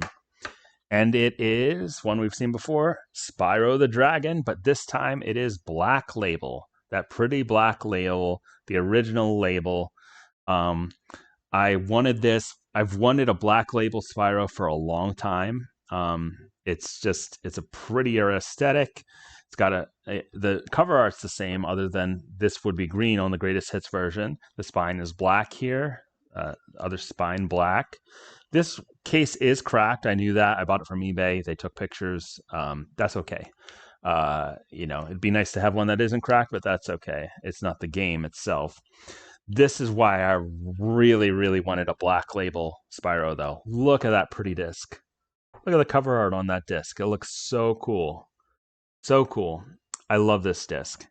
This is really why I bought the Black Label version of Spyro the Dragon, is for this disc.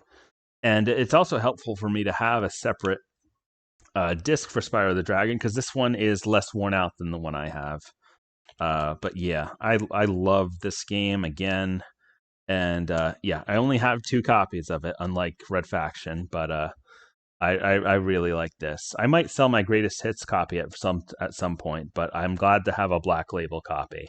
If I had my way, all my games would have the original Black Label rather than Greatest Hits or whatever. But it doesn't bother me as much as it does some more serious collectors.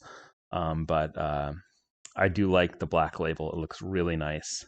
And by the way, this game, my Spyro Greatest Hits and a couple other games we haven't seen yet, they all live in my TV stand. The reason for that is if you just lay this out on a shelf somewhere where it's open to the sun, the cover art will tan. It'll get faded. So I don't do that with any of my valuable games or games that I like a lot, like this. I keep them in the TV case where there's no sun, a TV stand where there's no sun, and it saves them from getting UV damage. You can buy like plastic film to put these inside of to save them from that, but it's kind of expensive. So I'll just put them in there and just not get to see them. That's okay. It's not the end of the world. Plus, because they're in jewel cases, CD cases, they don't go with my PlayStation 2 games or my PlayStation 4 games. Retro game cases, the company that made these cases makes PlayStation 2 style DVD style cases for PlayStation 1 games, including Spyro the Dragon. I think it's $10 or $15 if I remember correctly, but I just haven't felt the need or the compulsion to buy one yet. But oh yeah, Spyro the Dragon Black Label is worth $21.99. $21.99. So this is worth a lot more than a lot of my games, even though it's old. Great game, and it looks just a little bit prettier than my Greatest Hits version. Now we're getting to my only PlayStation 5 game. I have a lot of digital PlayStation 5 games. This is my only physical PlayStation 5 game, Demon's Souls. It's a little hard to say because it's not Demon's Souls, it's Demon's Souls. This is the first. It originally came out on PlayStation 3. This is the PlayStation 5 remake. It was the first in the Souls series, which kind of continued in the same kind of ethos of Kingsfield, but a lot better than Kingsfield. And Demon's Souls, I really like Demon's Souls. It is pretty good. I say pretty good, but it's a lot of fun. It's just some parts of it are very, very, very difficult. The first level you have to beat without leveling. You can't level in the first level until you, I don't know, kind of prove yourself to the level up people in your home base, the Nexus. And yeah, it's a lot of fun. A lot of people who really love the PlayStation 3 version hate this version because there are subtle differences. The PlayStation 3 one was a pretty game for the time, but I don't have a PlayStation 3, so this is the only this is the only version I can play, is the PlayStation 5 version. So I do have physical copies of the entire Soul series. I picked this up last month for, how much did I pay for it? $28.90. It's kind of, it's more than I usually spend for games, especially since well, I don't think I do actually have the digital version anymore because I think I only had it from having PlayStation Plus Extra, which I got rid of.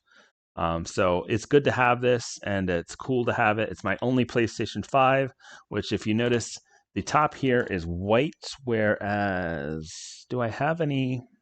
I know I have. Oh, yeah. Dark Souls 2. PlayStation 4 cases, the top here is blue. PlayStation 5, it's white. It's the same actual physical case, but it does look a little bit different, and it's cool to have. I'm glad to have because this again is if I there's been in the news about PlayStation saying, "All right, we're going to shut down the PlayStation 3 marketplace. We're going to shut down." I think they did shut down the PlayStation P marketplace, and we're going to shut down the PlayStation Vita marketplace. Well, if they do that, you don't have access to games you digitally own. You can't download them again, and no one has a 4,000 terabyte hard drive on their PlayStation 4 to download it absolutely everything they've ever bought. So that's coming. I know that's coming. 20 years from now, 10 years from now, I don't know. So I wanted to have physical versions of these so PlayStation can't ever tell me you can't play this anymore. So that's why I invested in physical versions of the Souls series. Demon's Souls is worth a little less than I paid for it, actually. I got it for $28.90, and it's worth $26. But I'm glad to have a physical copy, so I have it preserved and can play it anytime I want, with or without. Probably some of these games won't play without an internet connection. Probably some of them will. Demon's Souls. That is the last of my PlayStation 5 games. We're done with PlayStation 4 also. My second most expensive PlayStation 2 game. And it is my last copy of Red Faction. This is my fourth copy of Red Faction. I have 4 copies of Red Faction. What's different about this one? Well, it is the greatest hits version, but this one's sealed. You look here, you see the holographic sticker there. This is sealed. It's never been opened. It's new. So it's the greatest hits version. I would rather it was the black label version, but it's cool to have a sealed version just because I love this game so much. So yeah, this is a sealed version. And it is my most expensive or most valuable version of Red Faction 1 of my 4 copies of Red Faction 1. I also have it on PC, so I technically have 5 copies. I've got it on Steam. That's just how I feel about the game. And again, thankfully, Red Faction is easy to collect for. It's not expensive to collect for. I paid $23.30 for this, which is pretty cheap. And it is worth, according to PriceCharting.com, $26.45. So worth a little bit more than I paid for it. Yeah. Still sealed in the shrink wrap. Still got the sticker on it.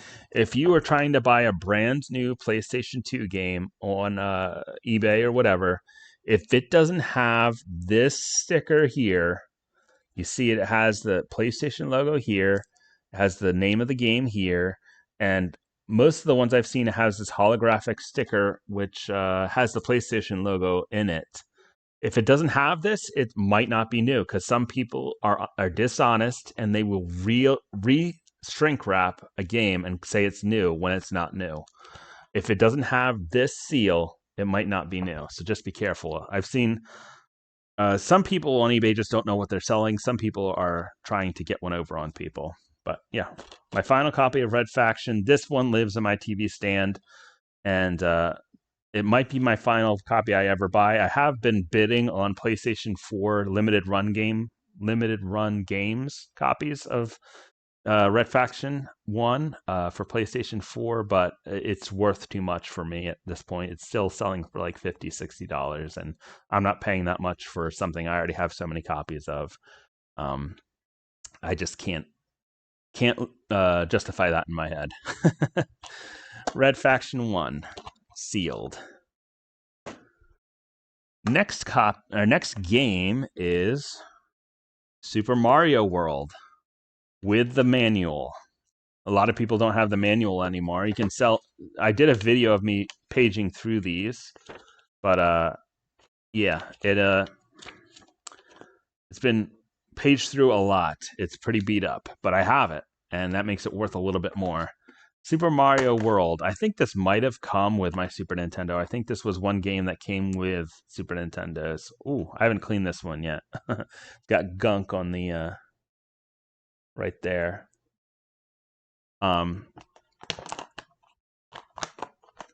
But yeah, Super Mario World, a lot of fun. Never beat it.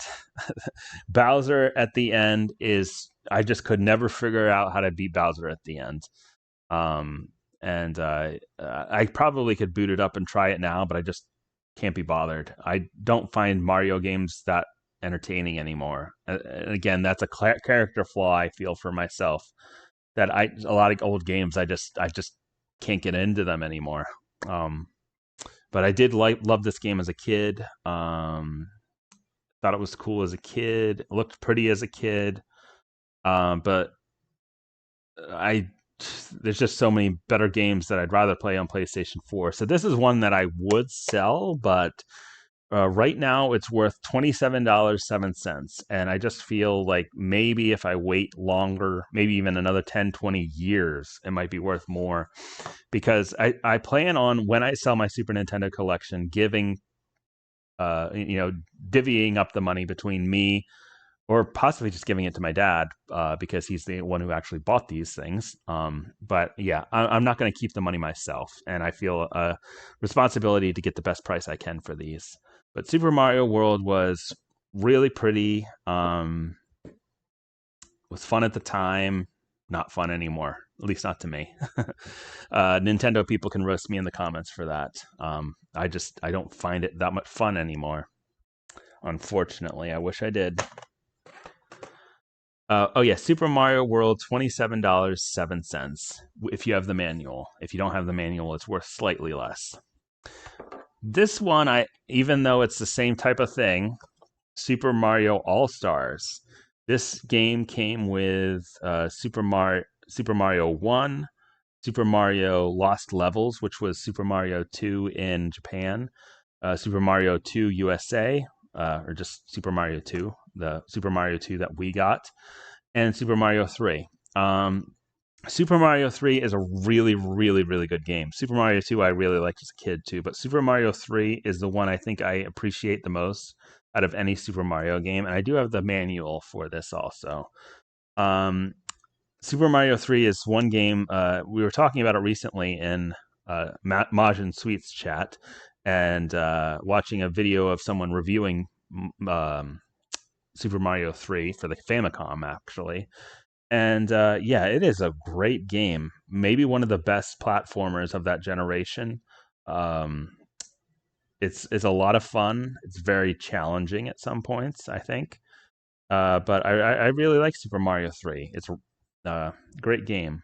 But still, I haven't booted this up in a long time. But this is worth, and I have less to say about these because I just don't find them that fun anymore, unfortunately. But Super Mario All-Stars is worth $29.74, almost $30 for this. So yeah, and again, RetroGameCases.com for these cases. They're kind of like Sega cases, but I really like these cases. Makes it displaying these games a lot easier. Next is kind of a cheat because it is not actually a game. It's the Super Game Boy with the manual.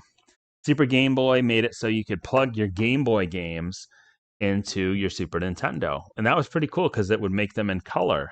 So I played a lot of, what was it called? Wario Land on the Super Game Boy. What other games? I think that was pretty much it. A lot of Game Boy games really weren't that good. Unless you have nostalgia goggles or are a Nintendo person or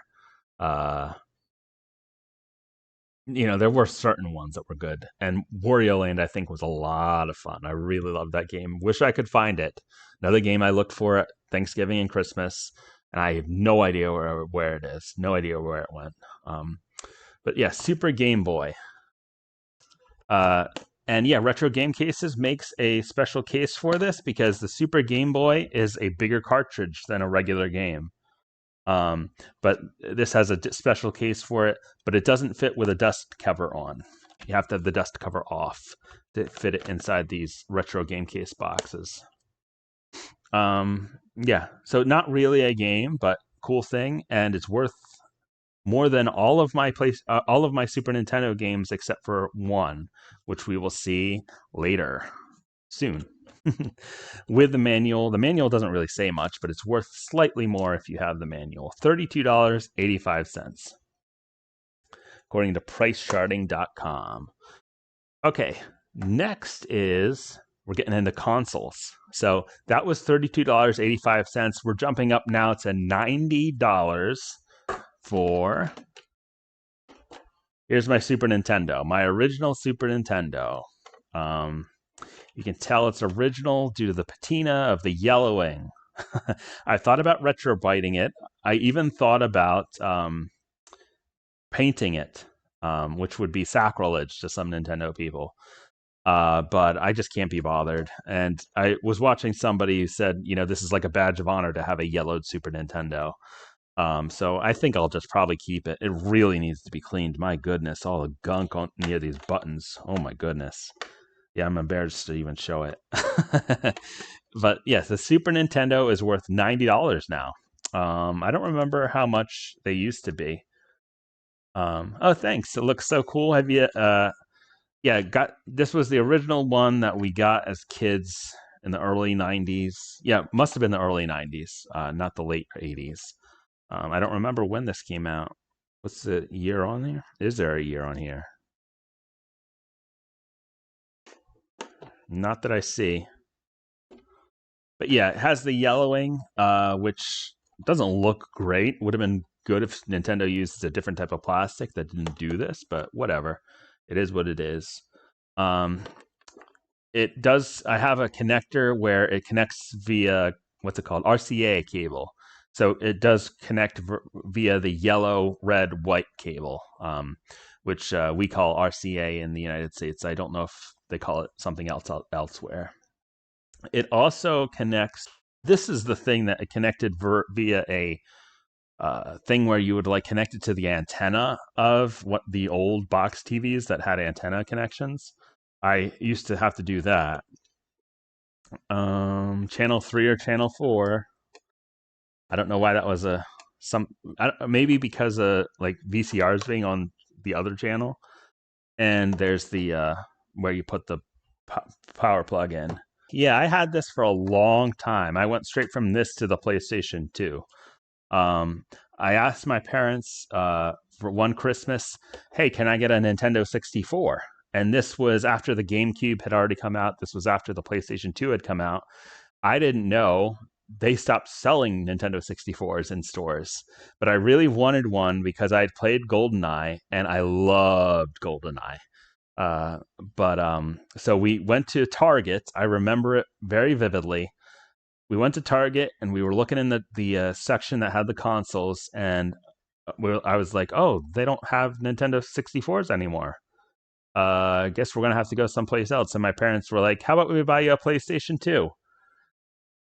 And I wish I was happier in the moment because I didn't know how much I was going to enjoy Red Faction 1, Spyro, all those games. But at the moment, all I was thinking of was, oh, I can't play GoldenEye on a PlayStation 2. But it turned out really good, and I was thankful for it. I was not a bad kid. Kids today, those little boxes. It was a little rectangular box that you connected to the antenna connection of your old box TV, and that's how I did it for most of the time I had this. I'm kind of surprised when I found out I could buy a connector to put it in using the RCA connection.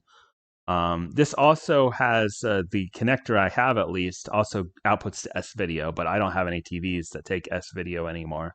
But at the time, it was a little bit clearer picture than serial port. I think that's what it's called, serial port. EXT, whatever it was. This was for something they never sold in North America, if I remember correctly. This connected to like a modem or something. Because in Japan they had all kinds of cool stuff that we never got. But yeah, never used this because I don't think they ever sold anything in the United States that connected to this. I don't see anything else particularly interesting on this. It's been a while since I looked at it, but when you plug it in, it's got a huge power brick. Oh my goodness, it's a huge plug because it's not, you know how laptops have that brick that's in the middle between the plug and the plug that goes into your laptop. It's all in the plug, so it's huge, and it would always take up too much room on the outlets, which was annoying. But that is what it is. I guess that was just of the time. But yeah, love this thing. Not going to sell it yet. Do need to take it apart and clean it. My goodness, it's dirty. And I have some trouble with certain games connecting. So, oh yeah. Ooh, that cartridge slot. Oh my goodness. I don't know if you can see. Very dirty. Very, very disgusting. Yeah. Still has a sticker on it somehow that says that must have used really good adhesive. The sticker says power switch must be off before loading or removing a game pack. And it has a number on the back to call for service and whatever. Yeah, cool. Need to take this apart and clean it very badly. And hopefully it will work better once I do that. So yes, Super Nintendo worth $90 now, which is slightly more. It was in the 80s for a long time. Yeah, it's my oldest console I have. So yeah, Super Nintendo worth $90. The next thing, it's plugged in. Okay, my PlayStation 2 Silver Slim. I had a fat PS2. It was my first original one. I don't remember what happened to it. It broke somehow, and my dad bought me this one as a replacement. And yeah, I've had this apart recently to clean it. It needed to be cleaned. I spilled coffee on it at one point when I was still living at my dad's house. I don't remember how old I was, but it didn't have any damage, thankfully. And this is a PlayStation 1 memory card and PlayStation 2 memory card. They're both original ones. They're not knockoff ones. So yeah, PlayStation 2, no game in there. But I like this, and of course, PlayStation 4 is not backwards compatible. So if I want to play PlayStation 2 games, I need a PlayStation 2 or one of those first-gen PlayStation 3s that had backwards compatibility. So yeah, I will. If this ever breaks, I will do my best to get it working again. And it's even better than the PlayStation 4 because it has optical audio, which I think is supposed to be really good. I've never used it, but optical audio, which the PlayStation 4 did not, and it goes out to. It can either go out to. I think it could go out to component, the several different color ones, with like 4 different cables, or RCA. I always used RCA. Currently, I have an adapter that switches it from this to HDMI, so I can use that for capture purposes and for putting it on my new it's not a new television, but a new television. But for that adapter, it does not work for PlayStation 1 games for some reason. I tried playing Spyro and it wouldn't work. So for that, I have a separate adapter that just goes from RCA, red, yellow, white plugs to HDMI later on down the line, and then it works. Yeah, it plugs into the internet. I've never plugged it into the internet. I don't know why. Well, there were games, of course, that had internet availability, but yeah. Had this for a very long time. Don't plan on getting rid of it anytime soon. PlayStation 2 Silver Slim is worth $116 according to according to PriceCharting.com. Worth more than a Super Nintendo, which is, I don't know, does that make sense or not? There's usually a Nintendo tax, so you'd think that a Super Nintendo would be worth more, but it's not. Okay, $116.23. We are down to our last 4 items. My next most valuable thing, PlayStation 4 Slim. This is a PlayStation 4 Slim. Pretty sure it's a 1 terabyte hard drive. They had different versions with different hard drive sizes. This has had a lot of use. Probably going to sell it soon because there's no reason for me to have this and a PlayStation 5. I offered it first to people we know, acquaintances and work people and friends, and it seems like nobody wants it. So it's probably going on eBay, and hopefully I can get. I only want enough for this that I can finance pre-ordering Silent Hill 2 Remake, which should be $60 or $70. So I should easily be able to get that for this because according to PriceCharting.com, it's worth $132.50. So I should be able to get at least $100 for it, I would hope. We'll see. Still waiting to see if I'm going to put it on eBay or not. What else? Is there anything interesting about it? Not particularly. Outputs to HDMI, obviously. Plug internet in it, obviously. Takes forever to download games, unfortunately. I don't know why, but it does. You can take this cover off and put a new hard drive in it. I had a 2 terabyte SSD, which made it a lot faster and a lot more, doubled the hard drive space, but I found that, I put that, it's in the Goodwill PC now. And the original hard drive, HDD hard drive is back in this. Yeah, it's also a Blu-ray player. I don't remember if I've ever used it as a Blu-ray player. I've used my PlayStation 5 as one, but I don't remember if I ever used this. And yeah, a lot of memories on this thing. Bought it again for $200 on the sale, I think Christmas of 2018, when you could get this and Marvel's Spider-Man for $200. So that was a good deal. And in fact, GameStop is still selling these for $200, which is highway robbery because they're not worth that much. But lots of hours on this thing. Still in good condition, though, because I always, even with my PlayStation 5, I have external fans that plug in via USB and blow extra air onto this to make sure it stayed cool. And I always cleaned it with compressed air, compressed gas, whatever that is, to make sure it stayed clean. I've never had this apart. I don't want to take it apart other than to replace the hard drive here. But yep, $132.50. So we've been doing consoles so far. Last 3 items have been consoles. I still have games to look at. Next 2 items are games. So what games do I have that are worth more than a PlayStation 4?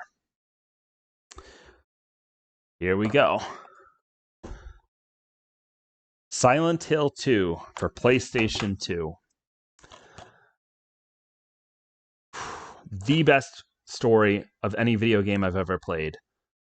Gameplay is nothing to write home about, but the story is amazing. I love the story. It is so good.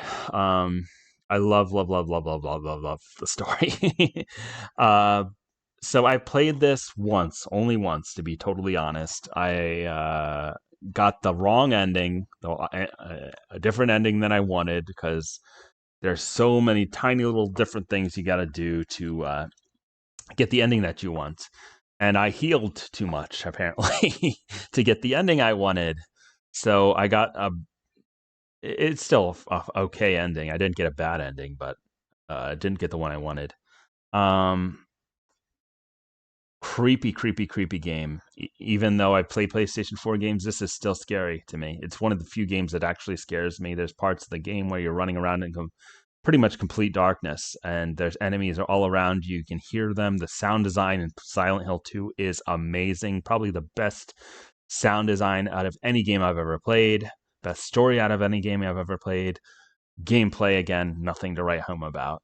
If you're totally honest, the gameplay is not that great. So I'm really hoping in Silent Hill 2 Remake that they improve the gameplay. And I recently rewatched the trailer, and they did bring back the guy who made the soundtrack for this. I hope it's good. Hope Bloober Team does a good job with it. I really hope that it's good. And yeah, it's Black Label. Very happy that I got this copy and that it was so clean. Manual, disc. Now I got this for, yeah, I do have it on there, $32.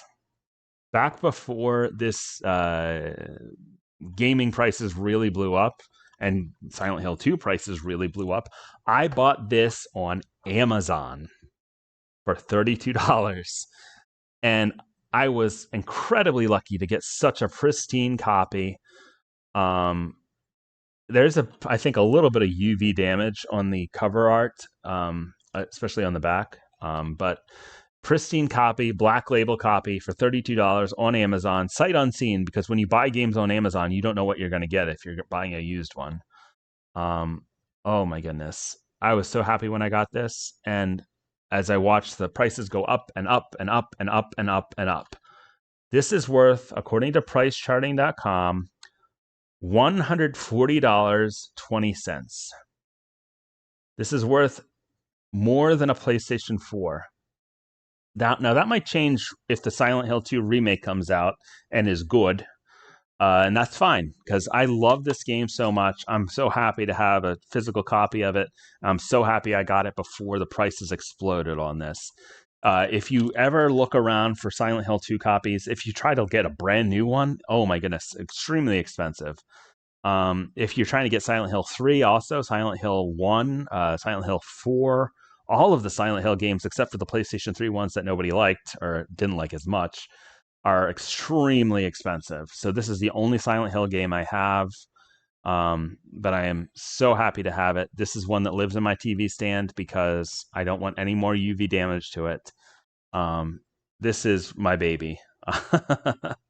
I love you more, Pantera. That's my cat.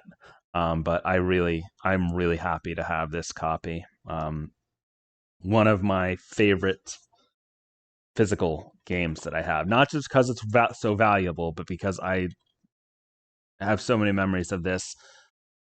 First person I saw play this, I watched one of the first playthroughs of any game I've ever watched. I think I watched PewDiePie play Silent Hill, and screaming in my ear the whole time because that was way back PewDiePie.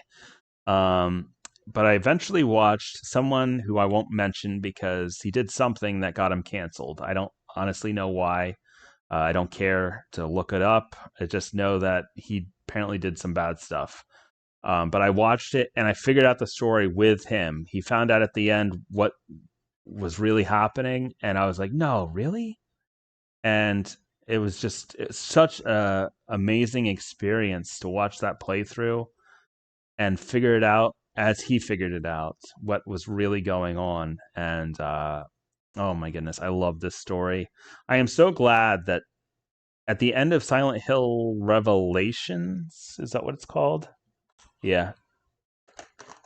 At the end of this movie, I think it's at the end of this movie, they kind of teased that they wanted to do a Silent Hill 2 movie, but these movies weren't that great, and they would have pooped all over Silent Hill 2 if they tried to make a movie of Silent Hill 2 with the same team that made Silent Hill Revelation. I have that because it was cheap. It's not a bad horror movie, but it's not a good Silent Hill movie. Yeah, Silent Hill 2, one of my favorite things in my collection. Probably will never sell this. Very happy to have it. Can't wait for the remake to come out. I hope it's really good. All right. One more game that I have. Now, what game is worth more than $140, worth more than a PlayStation 4, worth more than a PlayStation 2, worth more than a Super Nintendo? In fact, let me see here. Yeah, it's worth more than my Super Nintendo, my PlayStation 2, and my PlayStation 4 combined. What is it? This game is another game where I have a lot of memories with it. I have a lot of memories with it. It's one of the first games I beat as a kid. Excuse me. Sorry. I didn't expect to get emotional about it. It's good. It's not just as valuable. It is so nostalgic for me, and I am so happy to have a copy of it. Um, I played it so much as a kid. I loved it as a kid. My most valuable game that I have by a country mile. It's worth, let's do the math there real quick. It's worth $220 more than Silent Hill 2. It is Earthbound, also known as Mother 2 in Japan. Earthbound is a RPG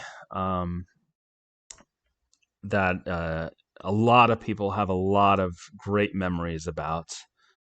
You play as Ness, which some people only know from Smash Brothers, and you have a team of Ness, Paula, Jeff, and Pooh.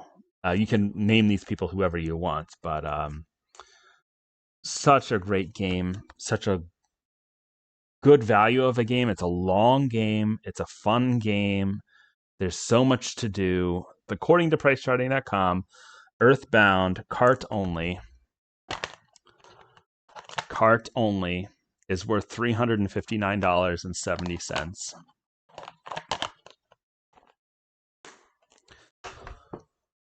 So many memories with this game. But yeah, I have the physical version. I'm happy to have the physical version. I'm happy I have this cool RetroGameCases.com case for it. And yeah, as you can tell, feel very strongly about this game. Okay, and one last thing. You can see it, I hope. Let me move over without breaking any more cases. Yeah, right here. My PlayStation 5. Right here. My PlayStation 5 is worth allegedly $445 because I have the box. If you throw away the box, it's worth less. So don't let your wife convince you that you don't need the box anymore. Because once I added, hey, I still have the box, it went up in price. So yeah, PlayStation 5 worth $445. For a long time, the PlayStation 5 was hard to get, and it was still kind of difficult to get. I had to go on a wait list on Amazon to buy it. And when did I buy it? And why did I buy it? I don't remember. Was it for Demon's Souls? I don't remember why I upgraded. There was a Demon. I think it must have been Demon's Souls I wanted to play. My PlayStation 5, the most valuable thing I have. I'm pretty sure everything else recorded. I had to switch because my phone completely died and I was using that as a webcam. PlayStation 5 is worth $445 according to PriceCharting.com. So I am happy to have the games that I do have. There are some games I would like to add to my collection. Let me actually face you. But nothing real big. I do want, again, Silent Hill 2 remake. I'm really excited for that. Really hope it's good. Do want to pick that up. I still want to keep my eye out for Black Label Red Faction 1 sealed. Keep my eye out for the limited run games, Red Faction 1 for PlayStation 4. Batman Vengeance for PlayStation 2 is one I sold back in the day. I wish I still had. So I keep an eye out for that. It's kind of more expensive, though, so I haven't bit the bullet yet. I can't think of anything else that I would really want to have a physical copy of. So yeah, I have a pretty modest collection. I see some people posting, cover arts or cover cards that say, "Oh, I have $5,000 worth of games," or a lot of people have more than that. You people have like Nintendo. A lot of Nintendo people really into Nintendo have like every single game for the N64. Obviously, I don't have that. I only have games that I think I will enjoy pretty much. Um, and if I don't think I'll enjoy it or don't want to play it anymore, I usually sell it on and try to get something that I do think I would want. So thanks for watching. This has been my modest video game collection. I made this video because, again, YouTube Studio has a research tab that tells you what people are searching for, and video game collections was one of them, one of the things people are searching for. So I thought, hey, that would be pretty fun. I actually enjoy making videos, so oh my goodness, this is going to be 3 hours to cut down, but it should be fun. I actually kind of enjoy editing now. I used to hate it. But yeah, thanks for being here. Thanks for being in the chat. And any comments, questions, concerns, whatever, put them down in the comments for you YouTube people. And if you ever want to catch one of my live streams, I'm same handle as YouTube, twitch.tv/grayestfox. You can find me there. And I usually stream like 3 or 4 times a week, usually during the weekdays, sometimes on Saturdays also. Speed running, casual gameplay, some of this, making videos for YouTube. Yeah, it's just fun and happy to have people in chat. And so thanks for being here. Thanks for your input. How long have I been streaming? Oh, almost 3 hours. Oh, yeah, my phone is completely dead. My phone is completely dead. Yeah, this won't go in the YouTube video.